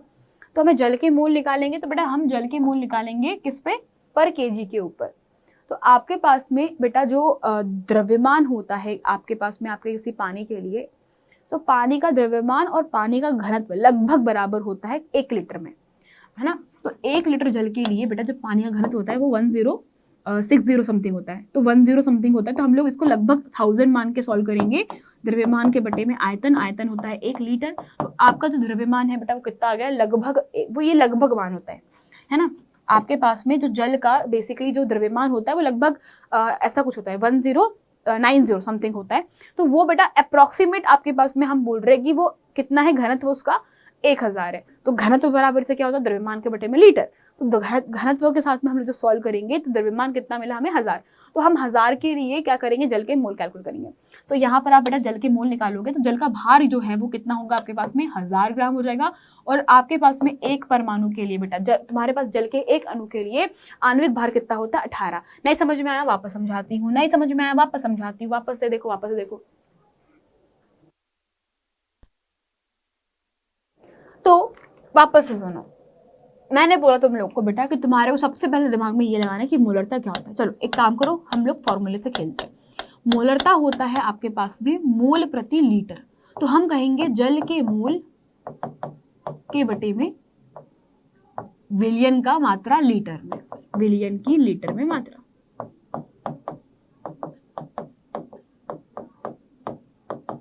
ये तुम्हारी क्या है बेटा, मोलरता होती है। तो हमको यहाँ पर जो लीटर में मात्रा दी गई है, तो बेसिकली कितने लीटर के लिए, अगर मुझे इकाई पे कैलकुलेट करना है तो 1 लीटर में जल की मात्रा है ना, तो 1 लीटर हम लोग यहाँ पर लेंगे, तो 1 लीटर विलियन की मात्रा 1 लीटर के लिए, ठीक है। तो आपको यही फॉर्मूला यूज करना है। तो बेसिकली मोलरता का फॉर्मूला होता है मोल प्रति लीटर, मतलब मोल बटे तुम्हारे पास में तुम क्या लोगे, आयतन लोगे। परंतु बच्चों जब हम इस क्वेश्चन को सॉल्व करेंगे तो आसुत जल की बात की जा रही है। आसुत जल के लिए अब हम लोग हल कैसे करेंगे, हमें तो यहाँ पे लीटर में दिया गया। तो बच्चों आपको एक छोटा सा कॉन्सेप्ट याद रखना है, घनत्व वाला। तो घनत्व बराबर से होता है आपके पास में द्रव्यमान के बटे में आयतन। तो यहाँ से इस फॉर्मूले का यूज करके हम क्या करने वाले हैं, हमारा द्रव्यमान निकालेंगे। जो घनत्व होता है, सारे बच्चे लोग देखिए, जो घनत्व है बेटा इक्वल्स टू द्रव्यमान के बटे हुए आयतन है। तो आप क्या करने वाले हो, यहाँ से द्रव्यमान निकाल लोगे। आयतन पता है 1 लीटर पर, घनत्व नहीं पता। तो जिन बच्चों को घनत्व नहीं पता उनको बता दो बेटा, तुम्हारे पास 4 डिग्री सेल्सियस के ऊपर, मतलब जैसे एक्सप्लेन किया आपको कि लगभग 1030 अप्रोक्सीमेट इसका क्या होता है बेटा, नॉर्मल टेम्परेचर पे घनत्व पाया जाता है पानी का, जो नॉर्मल अशुद्ध जल का। तो अशुद्ध जल का या फिर मिलावट भरे जल का जो होता है घनत्व होता है 104030, मतलब बेसिकली बदलता रहता है। परंतु जब तुम्हारे पास में एकदम आसुत जल है, शुद्ध है, तो 1000 एक्चुअली इसका जो घनत्व होगा वो 1000 ही होगा। तो आप लोग बोलोगे बेटा 1000 आपके पास में किलोग्राम प्रति लीटर जो होता है, ये इसका क्या होता है बेटा, घनत्व है। So you guys can literally right द्रव्यमान के बटे में 1 लीटर। यहाँ से द्रव्यमान आ गया हमारा 1000 ग्राम। कितना गया बेटा हमारे पास में, द्रव्यमान आ गया हमारे पास में 1000 ग्राम। अब तुम पूछोगे मैडम ये द्रव्यमान क्यों निकाल रहे हो, द्रव्यमान निकाला जा रहा है ताकि हम क्या निकाल सके, जल के मोल निकाल सके। तो अब बच्चों हम लोग निकालेंगे जल के मोल। जल के मोल निकालने के लिए आपको सिंपल सा ध्यान रखना है W के बटे में M। W कितना है तुम्हारे पास में 1000 ग्राम, M कितना होगा तुम्हारे पास में 18, हल करोगे कितना है तुम्हारे पास 55.5556। This is the answer. ये क्या तुम्हारे पास में 1000 ग्राम पानी के लिए जल के मोल है। वापस से ये तुम्हारे पास 1000 ग्राम में जल के कितने मोल है, 55.56 मोल पाए जाते हैं। वापस से 1000 ग्राम पानी के अंदर जल के 55.56 मोल पाए जाते हैं। तो ये किस स्थिति में था, ये उस सिचुएशन में है जब तुम्हारे पास में आसुत जल रहेगा। तो अब हम क्या करेंगे, मोलरता निकालेंगे। अतः मोलरता अभी निकली नहीं है भाई, अभी निकालेंगे। अतः मोलरता,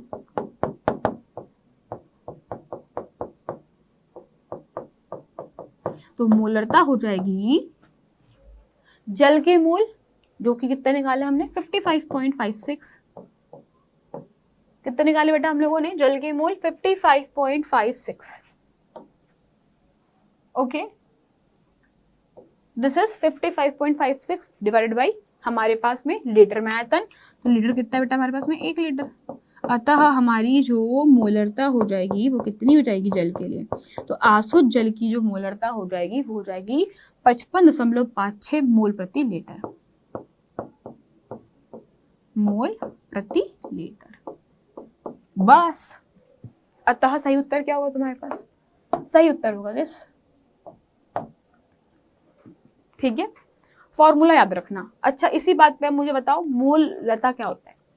सारे बच्चे लोग कमेंट सेक्शन में बताएंगे मुझे मोलरता क्या होता है, क्वेश्चन मार्क।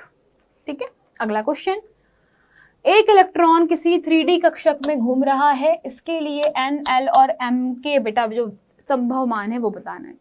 ओके, क्वेश्चन बहुत इजी है यार। बोल रहा है कि अगर तुम्हारे पास इलेक्ट्रॉन 3D कक्षा में है तो एक छोटी सी चीज आपको समझनी पड़ेगी। 3D कक्षा में अगर कोई इलेक्ट्रॉन घूम रहा है, कक्षक में है, दैट मीन्स हमारे पास में n का मान कितना है, 3 हो जाएगा, नो डाउट। हमारे पास में n जो होता है वो बता रहा है कि कौन सी बेटा हमारी मुख्य क्वांटम संख्या कौन सी होगी। तो अगर कोई इलेक्ट्रॉन आपके पास 3D कक्षा में है, 3 जो है वो ये बता रहा है कि उसकी क्वांटम संख्या कौन सी है, यानी कि उसकी मुख्य क्वांटम संख्या है तीसरे नंबर की, यानी कि 3। तो मुख्य क्वांटम संख्या 3 के लिए हमारे पास L क्या होगा बेटा, L होता है हमारे पास में n माइनस, मतलब बेसिकली हमारे पास में होता है n-1। एल क्या होता है हमारे पास में, n-1 होता है, अतः एल का वैल्यू कितना होगा, 2 हो जाएगा। तो डी के लिए एल का वैल्यू कितना हमारे पास में, 2 है। और फॉर दिस अब हम लोग क्या करने वाले बेटा, हमारे पास में एम लिखेंगे। तो एम क्या होता है, फॉर दिस एम आप लोग लिखोगे जहां से जितना इसका वैल्यू है वहां से शुरू होगा नेगेटिव से पॉजिटिव तक, मतलब तुम्हारे पास में स्टार्ट होगा फ्रॉम माइनस एल से प्लस एल तक जाएगा। कहाँ तक जाएगा तुम्हारे पास में, माइनस एल से ये कहाँ तक जाएगा बेटा, प्लस एल तक तुम्हारे पास पूरा पूरा वैल्यू जाएगा। तो हमारे पास चूंकि 3D कक्षक के लिए हमारा कितना आया बेटा, n 3 आया है, और इसके लिए l का मान कितना है, 2 आया है, और इसके लिए बेटा m का मान जो निकालेंगे वो कैसे जाएगा, -2, -1, -0, -2, -1, सॉरी 1, 2। तो दिस इज बच्चों आपके पास में m की वैल्यू, ठीक है। तो हमारे पास में हमने m, l और n के तीनों के वैल्यू कैलकुलेट कर लिए हैं। तो ये होता है यदि इलेक्ट्रॉन किसी 3D कक्षक में घूम रहा है तो ये उसके n, l के संभव मान हम लोगों ने लिख रखे हैं, ठीक है। चलिए आगे बढ़ते हैं, अगला क्वेश्चन। यदि किसी तत्व के परमाणु में 29 इलेक्ट्रॉन है और 35 न्यूट्रॉन्स है तो इसमें टोटल प्रोटॉन कितने होंगे और इलेक्ट्रॉनिक विन्यास निकालना है। इतना बेटा खुद दूसरा क्वेश्चन है, ये है लप्पू सा क्वेश्चन है, बताओ लप्पू सा क्वेश्चन है, कैसे करोगे, लप्पू सा सचिन है, बताओ कैसे करोगे। तो बच्चों किसी तत्व के परमाणु में 29 इलेक्ट्रॉन्स है और 35 न्यूट्रॉन्स है बच्चों, तो आप लोग कह सकते हो कि हमारे पास में, चूंकि हम जानते हैं हमारे पास में परमाणु जो क्रमांक होता है, परमाणु क्रमांक को अगर मैं लिखूं तो परमाणु क्रमांक बराबर इसे होता है किसी परमाणु में उपस्थित प्रोटॉनों की संख्या इज इक्वल्स टू इलेक्ट्रॉनों की कुल संख्या, यस और नो, यही होता है। तो चूंकि अगर मेरे पास में इलेक्ट्रॉनों की संख्या 29 है तो प्रोटॉनों की संख्या भी 29 ही होगी, और वही मेरा परमाणु क्रमांक भी होगा। 29 परमाणु क्रमांक होगा, इलेक्ट्रॉनों की संख्या और प्रोटॉनों की संख्या बराबर होगी। अतः मुझे क्या पता चल गया, मुझे पता चल गया कि मेरे पास में परमाणु क्रमांक कौन सा है, 29 है। मुझे पता चल गया बेटा उस एटम के लिए, उस एटम के पास में, मेरे पास में उस एटम का परमाणु क्रमांक 29 है, और हम जानते हैं परमाणु क्रमांक 29 मतलब परमाणु कौन सा होगा, कॉपर है। अब इसका निकालेंगे इलेक्ट्रॉनिक विन्यास।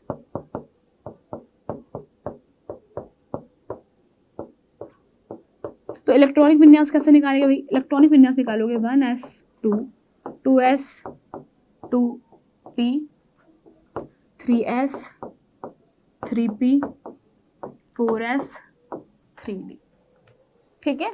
हल करेंगे तो हमने क्या करा है, हमने कक्षकों को उसके बढ़ती हुई ऊर्जा के स्तर के हिसाब से जमा दिया है। तो हम जानते हैं 29 में से 2 इलेक्ट्रॉन यहाँ आ जाएंगे, 2 यहाँ आ जाएंगे, 6 यहाँ आ जाएंगे, 2 यहाँ आ जाएंगे, 6 यहाँ आ जाएंगे, यहाँ तक के आर्गन का इलेक्ट्रॉनिक विन्यास मिल चुका है। बचा कौन सा, ये 4s और 3d। तो बेटा ये तत्व कौन सा है, कॉपर है।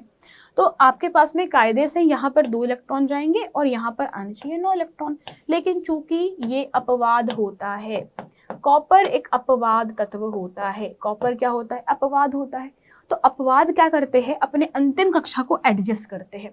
अपवाद क्या करते हैं, अपनी अंतिम कक्षा को एडजस्ट करते हैं, जिसके कारण हमारे पास में 4s2 और 3d9 की जगह बच्चों ये कुछ इस प्रकार से भरेगा, कैसे, s और ये तुम्हारे पास में d कक्षा है 1 2 3 4 एंड 5।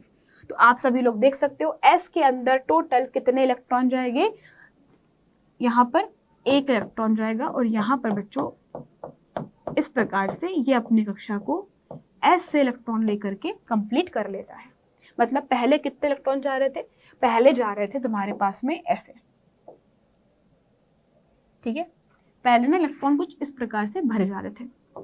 तो पहले हम इलेक्ट्रॉनों को कुछ इस प्रकार से भर रहे थे, जहां पर 4s में 2 इलेक्ट्रॉन जा रहे थे, 3d में 9 इलेक्ट्रॉन जा रहे थे। पर एज आई टोल्ड यू कि भैया 3d में 9 इलेक्ट्रॉन्स, दैट मीन्स हम यहाँ पे क्या कहेंगे बच्चा, हम कहेंगे कि भैया हमारे पास में d कक्षक कैसा है, लास्ट d का सिर्फ आखिरी कक्षक भरा हुआ है। और चूंकि इन दोनों की ऊर्जा लगभग बराबर होती है, थोड़ा बहुत इक्का दुक्का अंतर होता है, तो s ब्लॉक बेटा इसको पहले सही होना पड़ता है। तो यहाँ से ये एक इलेक्ट्रॉन को चुरा लेगा और इलेक्ट्रॉन को चोरी करके कहाँ डालेगा बेटा, चोरी करके कहाँ डालेगा, यहाँ डालेगा।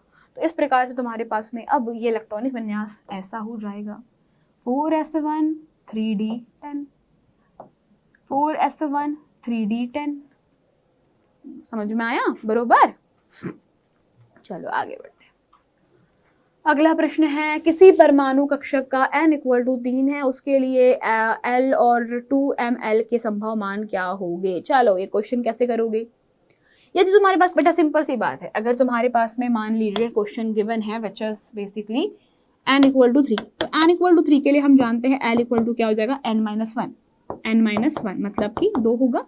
और अगर मैं बात करती हूँ m की, तो हम जानते हैं बेटा m जो होगा तुम्हारे पास में 0 1 2, तो L के मानों के लिए 0 1 2 के लिए हम सॉल्व करेंगे किसको, m को। तो अब चलो एक्सप्लेन करती हूँ व्हाट इज गोइंग ऑन और कैसे सॉल्व करना है। तो आपके पास में जब मैंने बोला है बेटा n = 3, मतलब L के हमारे पास में मैक्सिमम 2 मान रहेंगे और m के कितने हो गए, m के लिए बेटा 0 वाले के लिए 0, 1 वाले के लिए -1 0 एंड +1, 2 वाले के लिए -2 -1 0 1 एंड 2, ये तुम्हारे पास में m वाले के लिए रहेंगे। सो फॉर दैट रीजन बच्चों हम लोग यहाँ पर पूरे के पूरे क्वांटम संख्या हम लोग लिखेंगे। बेसिकली 3 के लिए हम सारी की सारी क्वांटम संख्या लिखेंगे। तो जब आपके पास में बेटा n = 3 है, तो l के 2 पॉसिबल मान होते हैं, जिसमें l = आपके पास में जब 0 रहेगा तो आपके पास में m का मान भी क्या हो जाएगा, 0 हो जाएगा। l का मान जब आपके पास में क्या होगा, 1 होगा, तो हमारे पास में m का मान क्या हो जाएगा बेटा, वो होगा -1 0 एंड +1। वहीं पर जब L का मान कितना रहेगा, 2 रहेगा, तो हम लोग लिखेंगे m का मान बच्चों -2 -1 0 +1 एंड +2।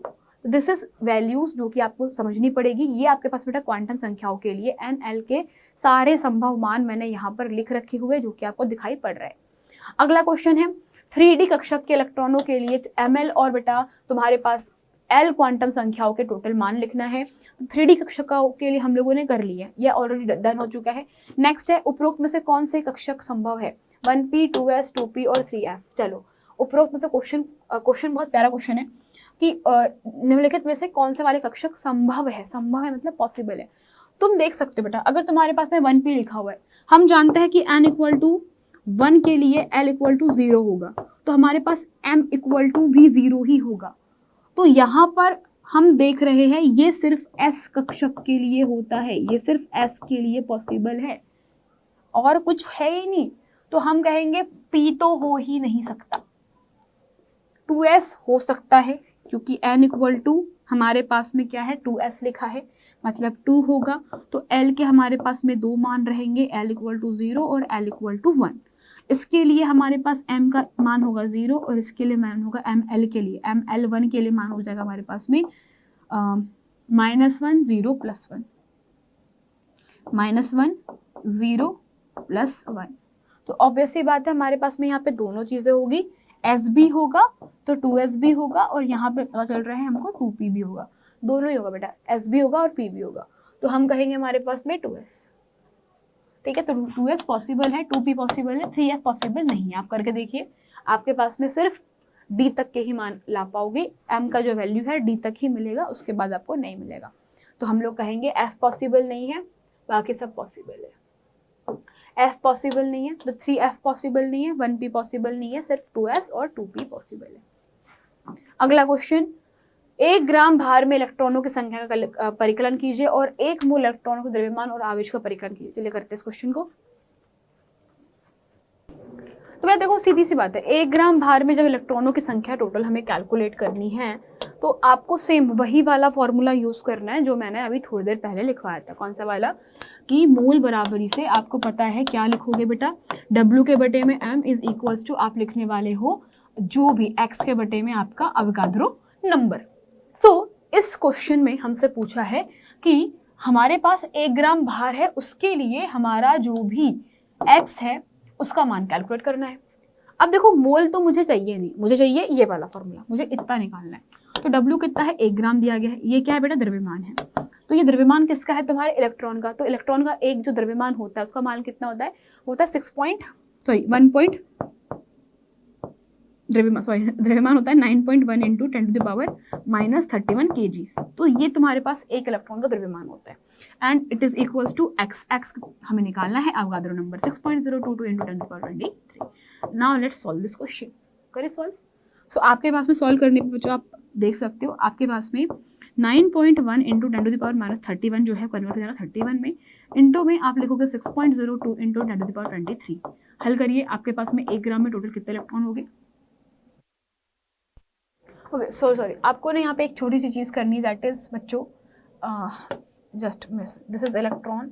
तो आपके पास में ना, आपको एक चीज़ जो मैं बताना भूल रही हूँ, that is very important in this question, and that is कि आपके पास में जब भी आप कैलकुलेट कर रहे हो फॉर दिस फॉर्मूला, तो आपके लिए आपका जो मोल होता है ना फॉर योर इलेक्ट्रॉन, तो आपका इलेक्ट्रॉन का द्रव्यमान और इलेक्ट्रॉन का मोल इक्वल हो जाता है ना। सो हमको 1 ग्राम भार के लिए जब भी कैलकुलेट करना होगा, तो we know one very simple thing कि हमारे पास में 1 मोल इलेक्ट्रॉन जो होते हैं ना, 1 मोल इलेक्ट्रॉन का जो वैल्यू होगा, जो 1 मोल इलेक्ट्रॉन होता है उनके लिए भार होगा 9.1 into 10⁻³ kg। This is 1 mole of electron, हमें पता है, ठीक है।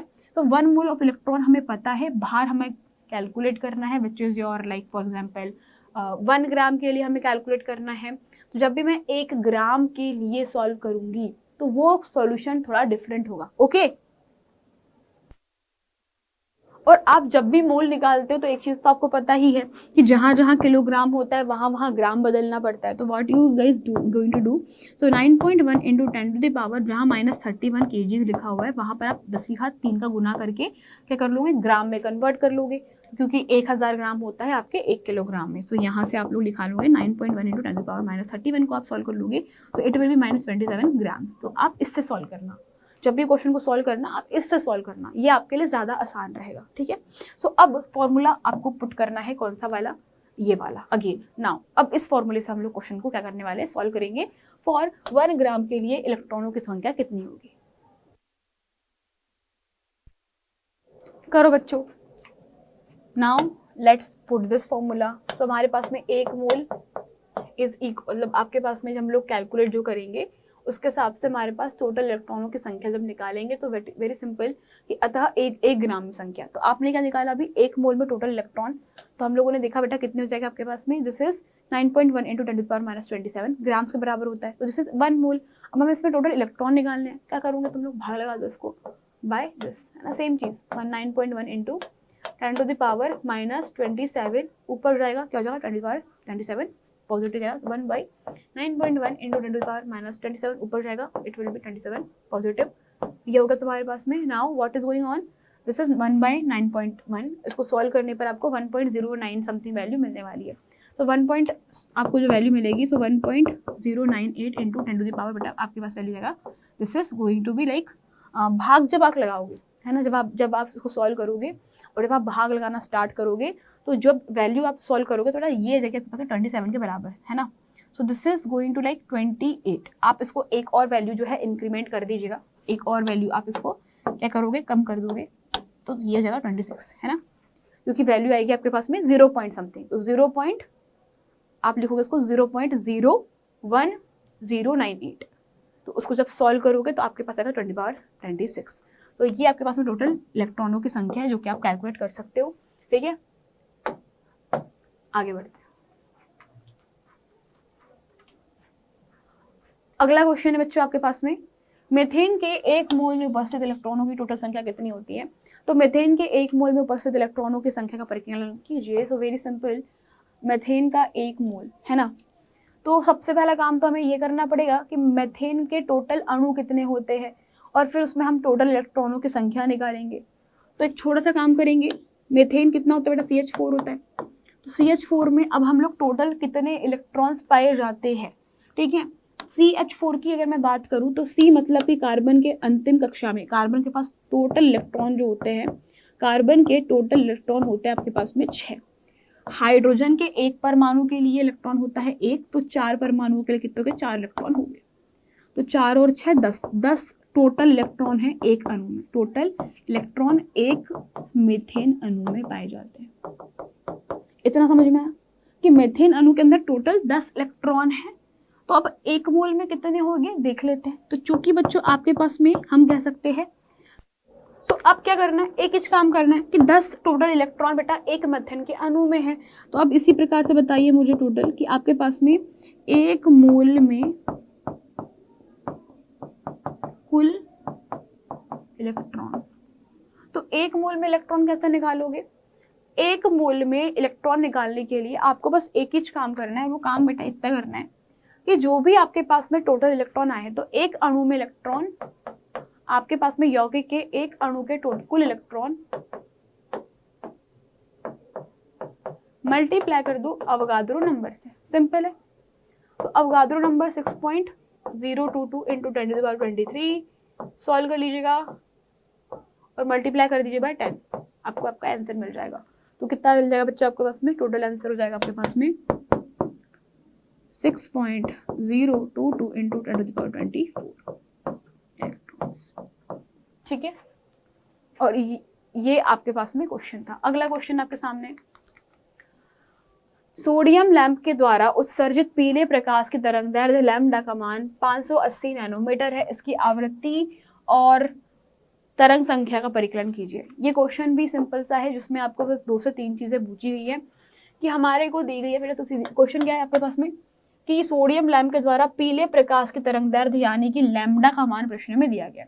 तो जो जो चीजें हमें दी गई है, जो जो हमें दिया गया है वो क्या क्या है? सीधी सी बात है, लैम्डा कितना है? 580 नैनोमीटर है, मतलब 580 गुना 10⁹ मीटर के बराबर है। इतना समझ में आया सबको? 580 गुना 10⁹ मीटर के बराबर है। हमसे पूछा है आवृत्ति, तो बेटा आवृत्ति और आपके तरंगदैर्ध्य में क्या संबंध होता है? तो आवृत्ति को आप लिखते हो F बराबर से C लैम्डा। हम यही लिखते हैं क्या आवृत्ति को? जल्दी बताओ मुझको। तो जब भी हमें आवृत्ति और बेसिकली इसमें रिलेशन चाहिए होता है तो C बराबरी से F लैम्डा। एक सूत्र आपको याद रखना है, C बराबरी से F इंटू में लैम्डा, जहाँ F आवृत्ति होती है, लैम्डा तरंगदैर्ध्य होती है, C प्रकाश की वायु या निर्वात में चाल होती है। तो इस फॉर्मूले से आप लोग सॉल्व करोगे तो हमें निकालना है F बराबरी से C के बटे में लैम्डा, यानी कि C होता है 3 गुना 10⁸ मीटर प्रति सेकेंड के बटे में लैम्डा 580 गुना 10⁻⁹। अब हल कर लेंगे बच्चा इसको, तो आप सब सॉल्व करोगे। सो 3 एकम 3, 3 से 3 दुना 3 एकम 3 बच गया 2, 3 छंग कितना होगा तुम्हारे पास में? 3 नम 7 28, 3 तुम लोग उसको लगभग 9 टाइम, 3 नम 27 है ना। सो 3 नम 27 बच गया 1, फिर 3 3 9 and 0.333। So this is going to be so on, है ना। सो हम इसको सॉल्व करके लिख सकते हैं। और कैसे लिखेंगे आप यहाँ पर? तो आप इसे लिख सकते हो 10⁻⁹ नीचे है, ऊपर चला जाएगा। सो ये जगह 10⁸ मल्टीप्लाई में 10⁹ के बटे में 193.33। हल करने पे बेटा जो भी मान आएगा वो हमारा उत्तर होगा। करो करो हल करो।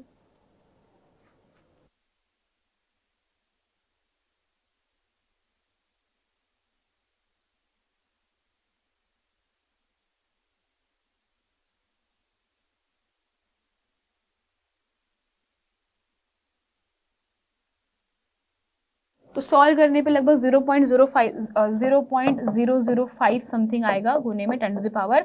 बेटा आधार समान है, घातें जुड़ जाएगी, 8 दूनी 16 17, 10 की घात कितनी टोटल 27 है ना, 10 की घात टोटल 17। ठीक है, हल कर लेंगे। आपके पास में दशमलव के 1 2 3 स्थान तरफ जाएगा तो 5 गुना 10 की घात बच्चों आपके पास में जो आवृत्ति मिल जाएगी वो आवृत्ति होगी अप्रोक्सीमेट किसके बराबर? 10⁻14 हर्ट्ज।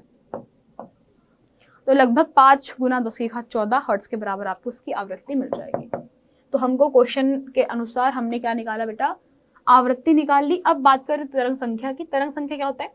तरंग संख्या होता है आपका व्युत्क्रम, वो होता है 1 बटे में लैम्डा। तो बेटा ये वाला काम आप लोग खुद से करके देखो कि 1 बटा लैम्डा का मान कितना आता है। 1 बटा लैम्डा आपके पास में कितना है? This is something 1 divided by 580 गुना नैनोमीटर, है ना। ये तुम्हारे पास में दिया हुआ है। हल करोगे तो तुम्हें उत्तर मिल जाएगा। तुम्हें उसको सॉल्व करो, मुझे उसका उत्तर कमेंट सेक्शन में बताओगे आप।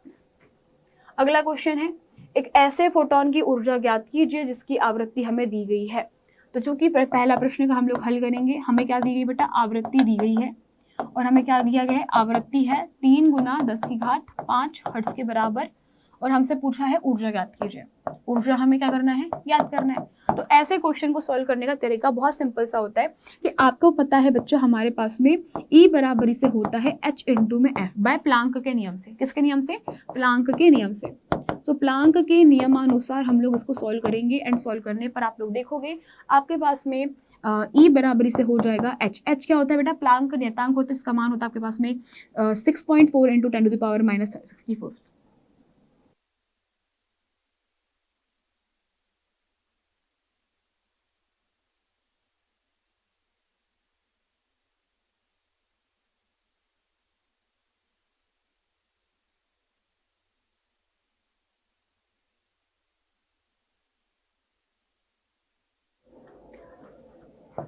तो 6.64 या 6.63 10 to the power minus 34. तो this is the value of Planck नियतांक इनटू में एफ कितना है बेटा आपके पास में, this is something 3 into 10 to the power 15. Yes, हल कर लीजिए इसको सॉल्व कर लीजिए। सॉल्व करने के बाद आपको मिलेगा 3 त्रिका 9, 3 छंगे 18, हासिल का 1, 3 छंग 18 और 1 19, है ना। सो 19.89 मल्टीप्लाई बाय 10 की घात बेटा -34, आधार समान है, घाते जोड़ दो, तो हल करने पर आपको यहाँ से मान मिलेगा समथिंग लाइक दिस 19.89 गुना 10 की घात -34 प्लस 15 कितना हो जाएगा बच्चा आपके पास में। सो जब आप हल करोगे तो हल करने पर आपको लगभग वैल्यू जो है कितना मिल जाएगा, तो 14 में से 5 गया 9 एंड 2 में से 1 गया 1, तो लाइक 19 -19 आपको जो है वैल्यू मिल जाएगा। तो ये जो वैल्यू मिला आपको कितना मिला बेटा 10 to the power -19। सॉल्व कर लो, यहाँ पे कितना है बेटा आपके पास में 19.189, तो यहाँ पर जो आपका 19 है उसके बाद दशमलव है, तो मैं क्या करूँगी इस दशमलव को आगे लेकर आऊँगी, इस दशमलव को 9 के आगे लेकर आऊँगी, तो यहाँ से एक संख्या कम हो जाएगी। सो 1.989 into 10 to the power -18 joule की ऊर्जा। कितना है बेटा हमारे पास में उत्तर, हमारे पास उत्तर आया है 1.989 इंटू ठीक है, इतनी हमारे पास में क्या आ गई है, ऊर्जा आ गई है। अब हमसे क्वेश्चन पूछ रहा है कि ऊर्जा ज्ञात करो जब तरंग दैर्ध्य दी गई है, तो बेटा ऊर्जा ज्ञात करो तो E बराबर से आपको फॉर्मूला लगाना है H के बटे मतलब HC के बटे में लैम्डा। जब ये वाला लैम्डा दिया गया है तो आपको ये फॉर्मूला लगाना है, जैसे आपने वहाँ पे F का मान रखा, अब आप यहाँ पर लैम्डा का मान रखोगे। C के आपके पास में प्रकाश की वैल्यू, मैं वैल्यू बता देती हूँ, H बराबर 6.63 10 to the power -34, ठीक है। C है तुम्हारे पास में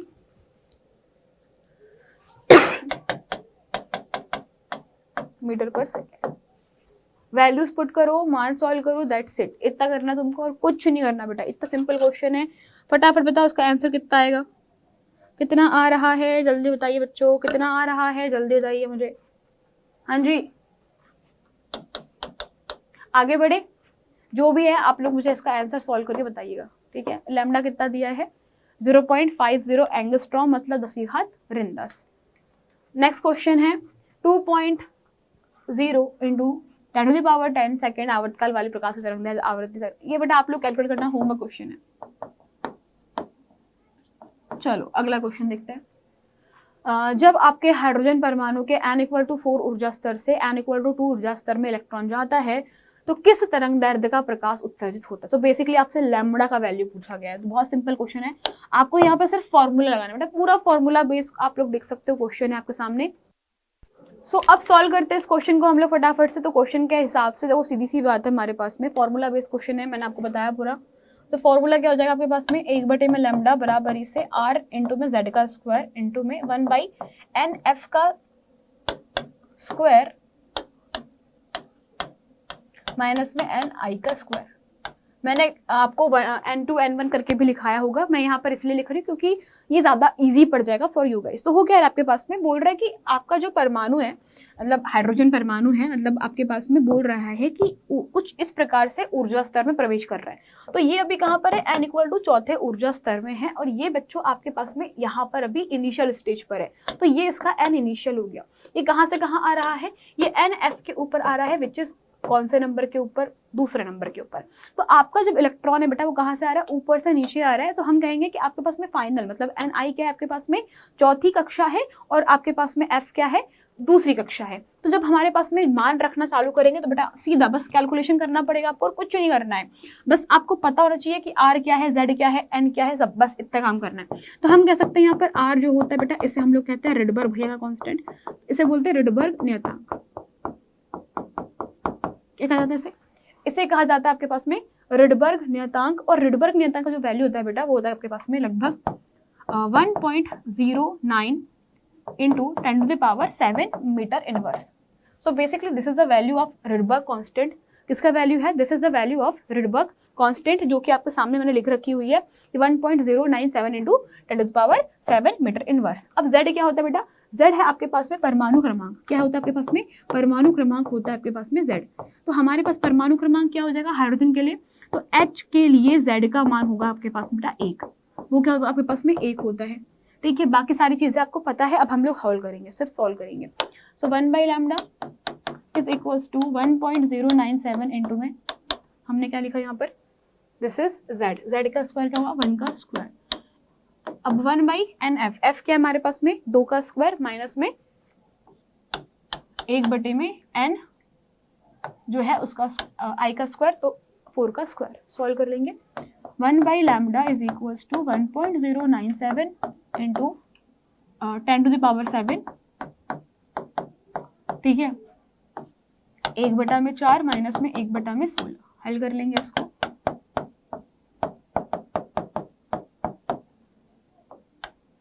सोलह माइनस 4/4, हल करने पर क्या हो जाएगा आपके पास में लगभग 12/4,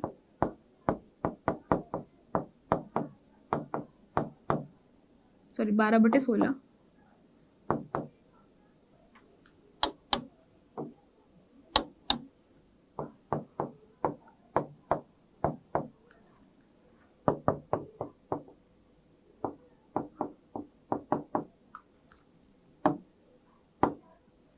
वन 1.097 इंटू 10⁻7 मल्टीप्लाई बाय 3/4। हमें क्या करना है बेटा 1/λ सॉल्व करना है। तो अब मैं क्या करूंगी, पक्षा मतलब उल्टा कर दूंगी, समझो भागित नाम गुणित, गुणित नाम भागित करना पड़ेगा। तो लैम्डा बराबर से निकालना है, तो लैम्डा नीचे है तो मैं क्या कर दी इसको उल्टा कर दी। तो अब लैम्डा बराबर से आप लिखोगे 4 divided by 1.097 into 10⁻7 multiply by 3। जब हम इसको सॉल्व करेंगे हमारे पास में आंसर आ जाएगा। आप लोग सॉल्व करिए और लैम्डा का मान निकाल के बताइए आपका यहाँ पर आंसर कितना आ रहा है। ठीक है, चलो आगे बढ़ते हैं फॉर द नेक्स्ट क्वेश्चन बच्चों। तो अब थोड़ा सा ना कुछ क्वेश्चन हम लोग करते हैं आगे। परमाणु त्रिज्या और आयनी त्रिज्या से आप क्या समझते हो। तो परमाणु त्रिज्या और आयनी त्रिज्या की जब हम लोग बात कर रहे हैं बेटा, सिंपल सी बात है, हमारे पास में अगर मान लो कोई एटम है, ये उसका नाभिक है, तो नाभिक से लेकर के जो उसकी अंतिम कक्षा है ना, ये इसकी क्या बेटा आउटर लेयर है। तो अंतिम कक्षा तक की जो दूरी होती है नाभिक से लेकर के, ये नाभिक है, इसको हम क्या कहते हैं बेटा हमारी परमाणु त्रिज्या कहते हैं। और हमारे पास में जो आयनी त्रिज्या क्या होती है, आयनी त्रिज्या में क्या होता है बेटा, तुम्हारे पास आखिरी कक्षा के जो इलेक्ट्रॉन्स होते हैं वो चले जाते हैं या आखिरी कक्षा में इलेक्ट्रॉन आ जाते हैं। तो चूंकि जब तुम्हारे पास बेटा आयन की त्रिज्या की बात की जाए तो आयन में भी आपके पास में अंतिम कक्षा से नाभिक तक की दूरी है, लेकिन यहाँ पे इलेक्ट्रॉन क्या हो जाते हैं बेटा, इलेक्ट्रॉनों की संख्या में या तो वृद्धि होती है या तो कमी आ जाती है। और इस सिचुएशन में आपका जो परमाणु होता है उसका आकार छोटा हो जाता है। एंड दैट द रीजन कि परमाणु त्रिज्या से तात्पर्य परमाणु का आकार है, जो कि नाभिक के केंद्र से बाह्यतम कक्षा के इलेक्ट्रॉन की दूरी के बराबर मानी जाती है। किसी आयन की आयन त्रिज्या उसके नाभिक से उस बिंदु के मध्य तक की दूरी को मानता है जिस पर नाभिक का प्रभाव आयन के इलेक्ट्रॉन के कारण प्रभावी होता है या आयन के इलेक्ट्रॉन की संख्या के ऊपर क्या होता है, निर्भर करता है। एग्जाम्पल के साथ समझाती हूँ। मान लो तुम्हारे पास में एक एटम है तुम्हारा लिथियम परमाणु। लिथियम परमाणु के पास में ये नाभिक है बेटा एक, और ये इसकी दूसरी कक्षा, तो यहाँ तक की दूरी हो जाएगी r। लेकिन जब लिथियम आयन बनता है विच इज Li+, तो Li+ में क्या होता है आपके पास में एक इलेक्ट्रॉन गायब हो जाता है, तो आपका जो नाभिक होता है उसकी बेटा अंतिम कक्षा पहली कक्षा बन जाती है। मतलब अब आपके पास में अंतिम कक्षा या बाह्यतम कक्षा खत्म हो जाती है। Li+ में आपके पास में अब ये और छोटा हो गया, तो इसे हम लोग बोलेंगे आयनिक त्रिज्या। ठीक है, तो आ रहा है अगला क्वेश्चन। किसी हाइड्रोजन परमाणु के लिए हमसे बोल रहा है कि हमारी आद्य अवस्था में इलेक्ट्रॉन की ऊर्जा इतनी दी गई है, परमाणुीय हाइड्रोजन की आयनन एंथैल्पी के पदों में से हमें कैलकुलेट करना है। तो बच्चों ये जो क्वेश्चन है इसमें हमें सिर्फ क्या करना है, आयनन एंथैल्पी का कैलकुलेशन करना है। तो आयनन एंथैल्पी निकालने के लिए आपको एक छोटी सी ट्रिक फॉलो करनी पड़ेगी। वो ट्रिक बहुत ही सिंपल है कि जब हम बात कर रहे हैं बेटा हाइड्रोजन परमाणु की आद्य अवस्था में इलेक्ट्रॉनों की टोटल ऊर्जा की बात करी जा रही है, तो आपको क्या करना है, सबसे पहली चीज समझो कि होता क्या ये आयनन एंथैल्पी। तो आपके पास में मान लो कि ये हाइड्रोजन एटम है, कौन सा हाइड्रोजन एटम है, और ये इसके पास में ना एक इलेक्ट्रॉन घूम रहा होता है, आपको पता हो ना हाइड्रोजन एटम के बारे में। So what is going on, आयनन एंथैल्पी वो ऊर्जा होती है जो कि यहाँ से इस इलेक्ट्रॉन को बाहर निकालने के लिए जरूरी है। मतलब मुझे एक इलेक्ट्रॉन को यहाँ से बाहर निकालना है, उसमें जितनी ऊर्जा देनी पड़ती है वो मेरी आयनन एंथैल्पी होगी। तो क्वेश्चन के हिसाब से हमारे को इस इलेक्ट्रॉन की ना आधी ऊर्जा दी गई है, ऑलरेडी हमें दी गई है। तो अब हम लोग समझेंगे बच्चों की परमाणु हाइड्रोजन की जो आयनन एंथैल्पी होगी वो कितनी होगी, एंड टू कैलकुलेट दैट। तो इसे कैलकुलेट करने के लिए आपको बस क्या करना है, आपको बस पता करना पड़ेगा कि भैया एक मोल इलेक्ट्रॉन को निकालने के लिए, मतलब हमारे पास में अगर मैं इसको अवगाद्रो संख्या से मल्टीप्लाई कर देती हूँ, मेरी जो आद्य अवस्था के इलेक्ट्रॉन की ऊर्जा है, तो मुझे बेटा हाइड्रोजन परमाणु की क्या मिल जाएगी, आयनन एंथैल्पी मिल जाएगी। तो फॉर दैट सिंपल सी बात है, मेरे पास में जो दी गई ऊर्जा है वो कितनी है, दैट इज माइनस का 2.1 एट इंटू 10⁻⁻18 इंटू जूल, यही हमारे पास में है वैल्यू। अब हम क्या कर रहे हैं, मैंने आपको जैसे एक्सप्लेन किया कि बच्चों सिंपली मल्टीप्लाई करके आप लोग सिंपल क्या करने वाले हो, चीज़ों को बदलोगे। And what is going on कि आपके पास में जब आप इसकी कौन सी आयनन एंथैल्पी निकालोगे, which is your E ionization, ठीक है। तो हम लोग क्या करेंगे, इसको पॉजिटिव लेंगे। तो पॉजिटिव लेने के बाद 2.18, क्योंकि जो भी चिन्ह होगा उसके विपरीत चिन्ह लेना पड़ेगा, ठीक है। इंटू में 10⁻⁻18 इंटू में आपको यहाँ मल्टीप्लाई करना पड़ेगा अवगाद्रो नंबर का, विच इज 6.022 इंटू 10⁻23, और आपको मिल जाएगी value joule into mole inverse, ठीक है। तो ये देखो ऑलरेडी हमको ना यहाँ पर देखो आद्य अवस्था में इलेक्ट्रॉन की ऊर्जा दी गई है, इतनी ऊर्जा से ज़्यादा की ऊर्जा हमें चाहिए होगी इलेक्ट्रॉन निकालने के लिए, पर अभी यहाँ से जूल प्रति मोल के लिए हम लोग क्या कर रहे हैं, मोल का मल्टीप्लिकेशन कर दे रहे हैं सिंपली। तो हमारे पास में क्या मिल गई, ई आयोनाइजेशन मिल गई, विच इज मल्टीप्लाई कर दो बच्चा यहाँ पर।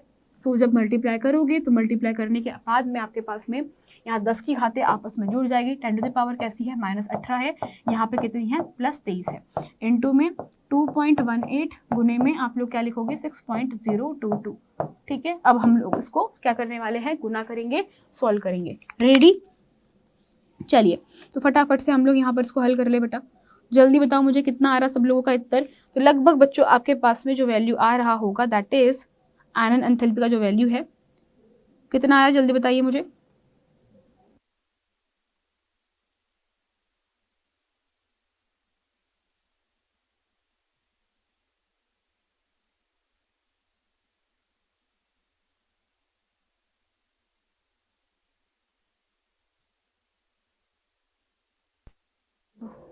तो सॉल्व करने पर लगभग 13.12 मल्टीप्लाई बाई 10⁻18 और 23 के बीच में बेटा 5 है ना, तो हम लोग लिखेंगे 10⁻5। सॉल्व करने पर आप लिख सकते हो 1.312 इंटू 10⁻5 जूल पर मोल। तो ये वो ऊर्जा है बेटा जो कि आपके पास में हाइड्रोजन के एक इलेक्ट्रॉन को बाहर निकालने के लिए 1 मोल के हाइड्रोजन को चाहिए होगी।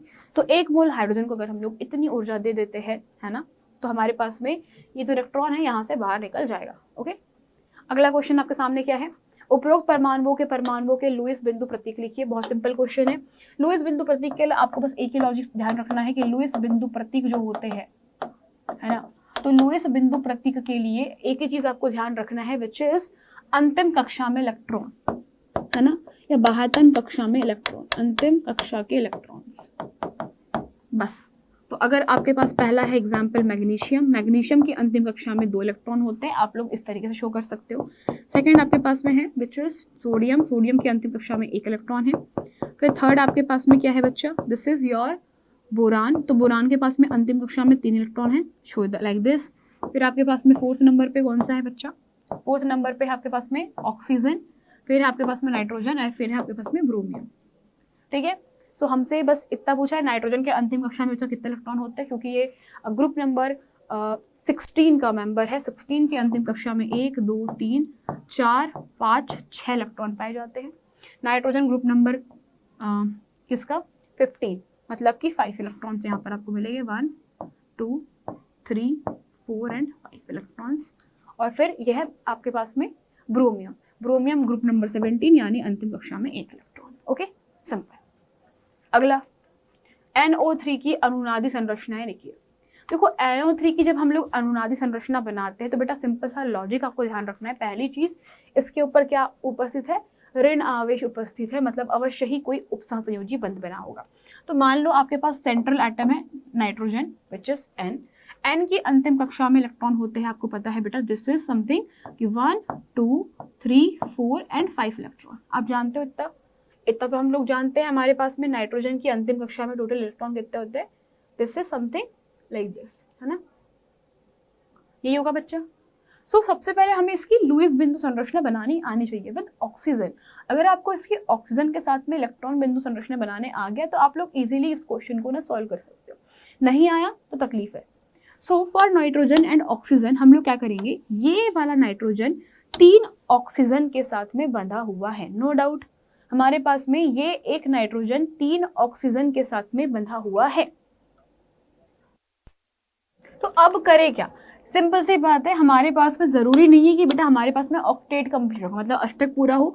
तो फॉर दिस हमारे पास में क्या होगा कि ये जो नाइट्रोजन आप लोग यहाँ पर देख रहे हो, ये नाइट्रोजन अपने अगल बगल मतलब अड़ोस पड़ोस में हमारे किसी 2 ऑक्सीजन के साथ में बना के रखा बंद, कैसा एकल बंद, समझो इस चीज को। तो माना कि तुम्हारे पास में यहाँ पर क्या हुआ, यहाँ पर हुई है इलेक्ट्रॉन की शेयरिंग, तो एक एकाकी इलेक्ट्रॉन युग्म ऑक्सीजन के साथ में शेयर कर दिया गया है, जिसके कारण एक ऑक्सीजन का ऑक्टेट पूरा हो गया, मतलब अष्टक कंप्लीट हो गया। तो एक संरचना में क्या होगा, तुम्हारे पास में नाइट्रोजन ने ऑक्सीजन के साथ में डबल बंध बना लिए। फिर तुम्हारे पास में अब क्या होगा, यहाँ पर एक ऑक्सीजन के साथ में एकल बंध, और यहाँ पर तुम्हारे पास बेटा क्या कर रहा है, यहाँ पे उपसंयोजी बंध का निर्माण करेगा। इन दिस केस हमारे पास में यहाँ पर इस ऑक्सीजन के पास में एक आंशिक रूप से ऋणावेश आ जाएगा, इसके ऊपर क्या जाएगा बेटा, यहाँ पर धनावेश आ जाएगा और इसके ऊपर नेगेटिव चार्ज आ जाएगा। तो इस तरीके से जब आप लोग सॉल्व करोगे तो ये हमारे पास में NO3 की क्या है, अनुनादी संरचना है। अब बच्चों पूरी बात करते हैं, हमारे पास में नाइट्रोजन पे टोटल कितना आवेश आ जाएगा।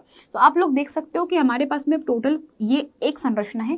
अनुनादी क्या हो सकती है, अनुनादी संरचना में हम कह सकते हैं कि ऑक्सीजन के बीच में यहाँ डबल बंध है, यहाँ भी बन सकता है, यहाँ बन सकता है। तो आप लोग यहाँ पर बनाओगे इसके 3 संरचना, which is something like this. तो आपके पास में आप ऐसे भी इसे बना सकते हो कि आपके पास में जो बंध है वो सरकेगा, एंड सिमिलरली ऑक्सीजन यहाँ पर जाएगा, ठीक है, यहाँ पर एक ऑक्सीजन बंध सरखा, ठीक है, फॉर्मूला आवेश 0, यहाँ पे ऋणावेश, यहाँ पे ऋणावेश। एक संरचना और बन सकती है जिसमें क्या हो जाएगा, आपके पास में बंध जो है नीचे जाएगा। तो दिस इज समथिंग जो कि आपको ध्यान रखना है, ठीक है। तो इस तरीके से NO3 बन गया। अब बंध क्या हो रहा है, ट्रांसफर हो रहा है, पॉजिटिव इसके ऊपर आवेश है, ठीक है, इसके ऊपर आवेश क्या होगा, कुछ आवेश नहीं होगा, 0, इस पे -1, इस पे -1।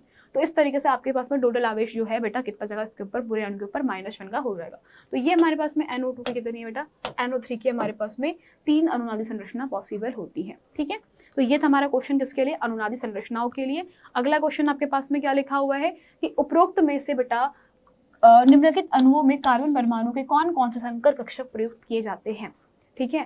तो आपके पास में लिखा हुआ है CH3COOH, सभी लोग देखिए ये केमिकल है आपके पास में CH3C double bond O single bond OH, या इसको आप और ब्रेक करके लिखो तो CH3 हमारे पास में लिख सकते हो like this, single bond double bond O single bond O and ये H।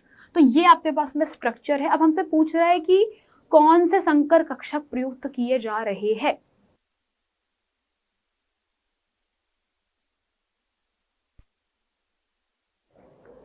तो इस सिचुएशन में देखो यही चीज आपको ध्यान रखना है कि एक्चुअल में क्या हो रहा है। तो यहाँ पे ना ये मेरा कार्बन नंबर पहला है, कार्बन नंबर दूसरा है। आपको बता दूं कि जहां पर बच्चों एकल बंध बन रहे होते हैं वो बनते हैं आपके पास में सिग्मा बंध। कौन से बंध बनेंगे, यहाँ पर सिग्मा बंध बन रहे होते हैं।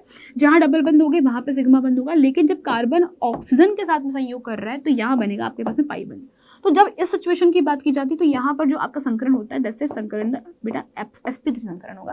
तो यहाँ पर एक कार्बन जो है बेटा वो 4 एकल बंधों के साथ में sp3 संकरण में होता है, जबकि यहाँ पर हमारे पास में आपको मिलेगा पाई संकरण। मतलब कि आपके पास में क्या होगा बेटा, पाई जो है वो बता रहा है sp2 संकरण को। So we can say that this is the sp2 संकरण, यू कैन गेट इट, ठीक है। चलो तो बच्चों ये थे आपके पास में क्वेश्चन। अब नाउ ये क्वेश्चन बच्चों आपके पास में है कि PCl5 अणु में संकरण का एग्जांपल दीजिए। और ये क्वेश्चन बच्चों मैं आपको बोलूंगी कि आप मेरे वन शॉट को अगर देख रखे होंगे तो प्लीज वो वन शॉट को जाइए, विजिट करिए और वहां से आप लोग इस क्वेश्चन का मुझे आंसर बताइए कमेंट सेक्शन में, इसका आंसर क्या होगा। तो आज मैंने आप लोगों को बहुत सारे क्वेश्चन दे रखे हैं, आई गेस सो, है ना, बहुत सारे हम लोगों ने क्वेश्चन देख रखे हैं, कर रखे हैं। And guys I hope so कि सारे जो स्टूडेंट है वो सारे क्वेश्चन इनको सॉल्व करेंगे। और ऐसे क्वेश्चन अगर आपको चाहिए तो फ्यूचर में बच्चों मैं आपके लिए आपसे क्वेश्चन लेकर के आऊंगी। जैसे मैंने बोला चैप्टर नंबर 4 एंड 5 के कुछ हम लोग स्पेशल क्वेश्चंस करेंगे। So guys let's be prepare for that. मिलते हैं अगली क्लास में, तब तक के लिए bye bye, tata, take care guys, love you all. और सारे बच्चों को बता देती हूँ, यदि बच्चों अभी तक के आपने हमारे प्यारे से चैनल को सब्सक्राइब नहीं किया है और अगर आप अभी तक के सब्सक्राइब कर नहीं पाए हो तो भाई कर लो रे, कर लो। हमारे पास में जो चैप्टर है हमारा, ये हमारा प्यारा सा नन्ना मुन्ना चैनल है। आप देख सकते हो ये हमारा चैनल है, यहाँ पे बेटा सारी चीज़ें आपको कराई जा रही है, चाहे वो वन शॉट हो, चाहे आपके बच्चा गाइडेंस हो, आप लोगों को बताना हो कि पेपर में तैयारी कैसे करना है, आपको ये बताना हो बच्चों कि आपके मैथ्स में प्रिपरेशन कैसी होनी चाहिए, अंग्रेजी में कैसे पढ़े, केमिस्ट्री कैसे पढ़े, फिजिक्स कैसे पढ़े। अगर ये सारी बातें आपको जाननी है, समझनी है और आप चाहते हो डिटेल में समझना है ना, ऐसा भी नहीं कि मैम फटाफट भाग लो ना बाबा ना, हम बात कर रहे हैं बेटा डिटेल में समझाने की, समझने की, एक्सप्लेनेशन की। तो फॉर दैट रीजन आप देख सकते हो बेटा आपके पास में यहाँ पर for you guys guidance video बनाए जाते हैं एंड आपके लिए बच्चों लाइव क्लासेस रेगुलरली चल रही है शाम को 7 बजे। तो अगर कोई बच्चा मिस कर दे रहा है क्लासेस को तो बच्चों शाम के 7 बजे ये जो क्लासेस आप लोग देख रहे हो डेली हो रही है, जिसमें बच्चों ये मेरी क्लास है जो कि कुछ टाइम पहले मतलब कि लगभग 5 से 6 दिनों पहले क्लास हुई है। इसमें ऑलरेडी 20,000 से ज्यादा बच्चे इसे देख चुके हैं, जिसमें मैंने आपको सुपर 100 क्वेश्चंस के अंदर बेटा ऊष्मागतिकी के और तक के जितने भी क्वेश्चन थे मिक्स करवाए हैं, प्लस साथ में बच्चों आपको यहाँ पे शाम के 7 बजे क्लासेस आपको स्केड्यूल मिल रही है। जैसे कि रुचि मैम की क्लास आपको दिखाई पड़ रही है, दिस इज विजेता मैम की क्लास, आपके लोकेन सर की क्लास। तो आपको ना क्लासेस इस प्रकार से दिखाई देगी ऑलरेडी, है ना। और आपकी देखो इंग्लिश वाली क्लास ऑलरेडी हो रखी हुई है, तो इस तरीके से आपकी सारी क्लासेस इस तरीके से दिखाई पड़ रही है। और अगर आपको पुरानी क्लास देखनी है तो आप नीचे जाओगे, नीचे जाओगे, नीचे जाओगे, पर मैं आपको बोलूँगी बेटा इतना नीचे मत जाओ, किसी भी क्लास को देख लो। जैसे मेरी क्लास है, अगर तुम्हें इसके पुराने वीडियोस देखना है, इसके पुराने लेक्चर्स देखना है, तो तुम क्या करोगे, इसके पुराने लेक्चर्स देखने के लिए बस इसका डिस्क्रिप्शन बॉक्स ओपन करो। क्या करो, इसका डिस्क्रिप्शन बॉक्स ओपन करो और डिस्क्रिप्शन बॉक्स में तुम्हें सारे के सारी चीज़ें मिलेगी। देखो जितना चैप्टर के मैंने वन शॉट करवा रखे उसकी पूरी लिंक मिल जाएगी, है ना। और मुझे पता है कि बहुत सारे बच्चों के स्कूल में ऊष्मागति की चैप्टर अभी नहीं हुआ है, पर बच्चों आपको इसकी भी वीडियो मैंने यहाँ पर बना दी है, प्रोवाइड करवा दी है। रासायनिक आबंधन और आणविक संरचना इसकी भी वन शॉट मैंने आपको करवा रखी हुई है, ठीक है। तत्वों का वर्गीकरण, गुणों में आवर्तिता, बेटा ये सारे के सारे वन शॉट जितना अच्छे से कर सकते हो कर लेना, क्योंकि तुम्हारे लाइफ में बता रही बेटा केमिस्ट्री अगर तुम्हें मास्टर करनी है तो ये 2 चैप्टर तो आने ही चाहिए। कौन सा चैप्टर नंबर 3, 4 ये दोनों चैप्टर अगर सीख लिए तुम्हारे लिए केमिस्ट्री थोड़ी इजी पड़ जाएगी। ऊष्मागति की चैप्टर भी बेटा थोड़ा सा बच्चों को कंफ्यूजिंग करता है, टफ लगता है, बट ये भी चैप्टर इजी है, ठीक है। तो ये 5 चैप्टर के वन शॉट आप लोगों को करवा रखे हैं। तो please guys go and watch this video और शेयर जितना कर सकते हो अपने बाकी दोस्तों के साथ में शेयर करो। और जो होमवर्क क्वेश्चन मैंने दिए हैं उसको कमेंट सेक्शन में सारे बच्चे लोग बताइएगा। तो बच्चों इस चैनल को सब्सक्राइब करना मत भूलिएगा। आज के लिए इतना ही, मिलते हैं बच्चों अगली क्लास में और इस तरीके से आपके लिए क्वेश्चंस लाते जाएंगे। सो तब तक के लिए bye bye, take care, love you guys, thank you so much, bye bye.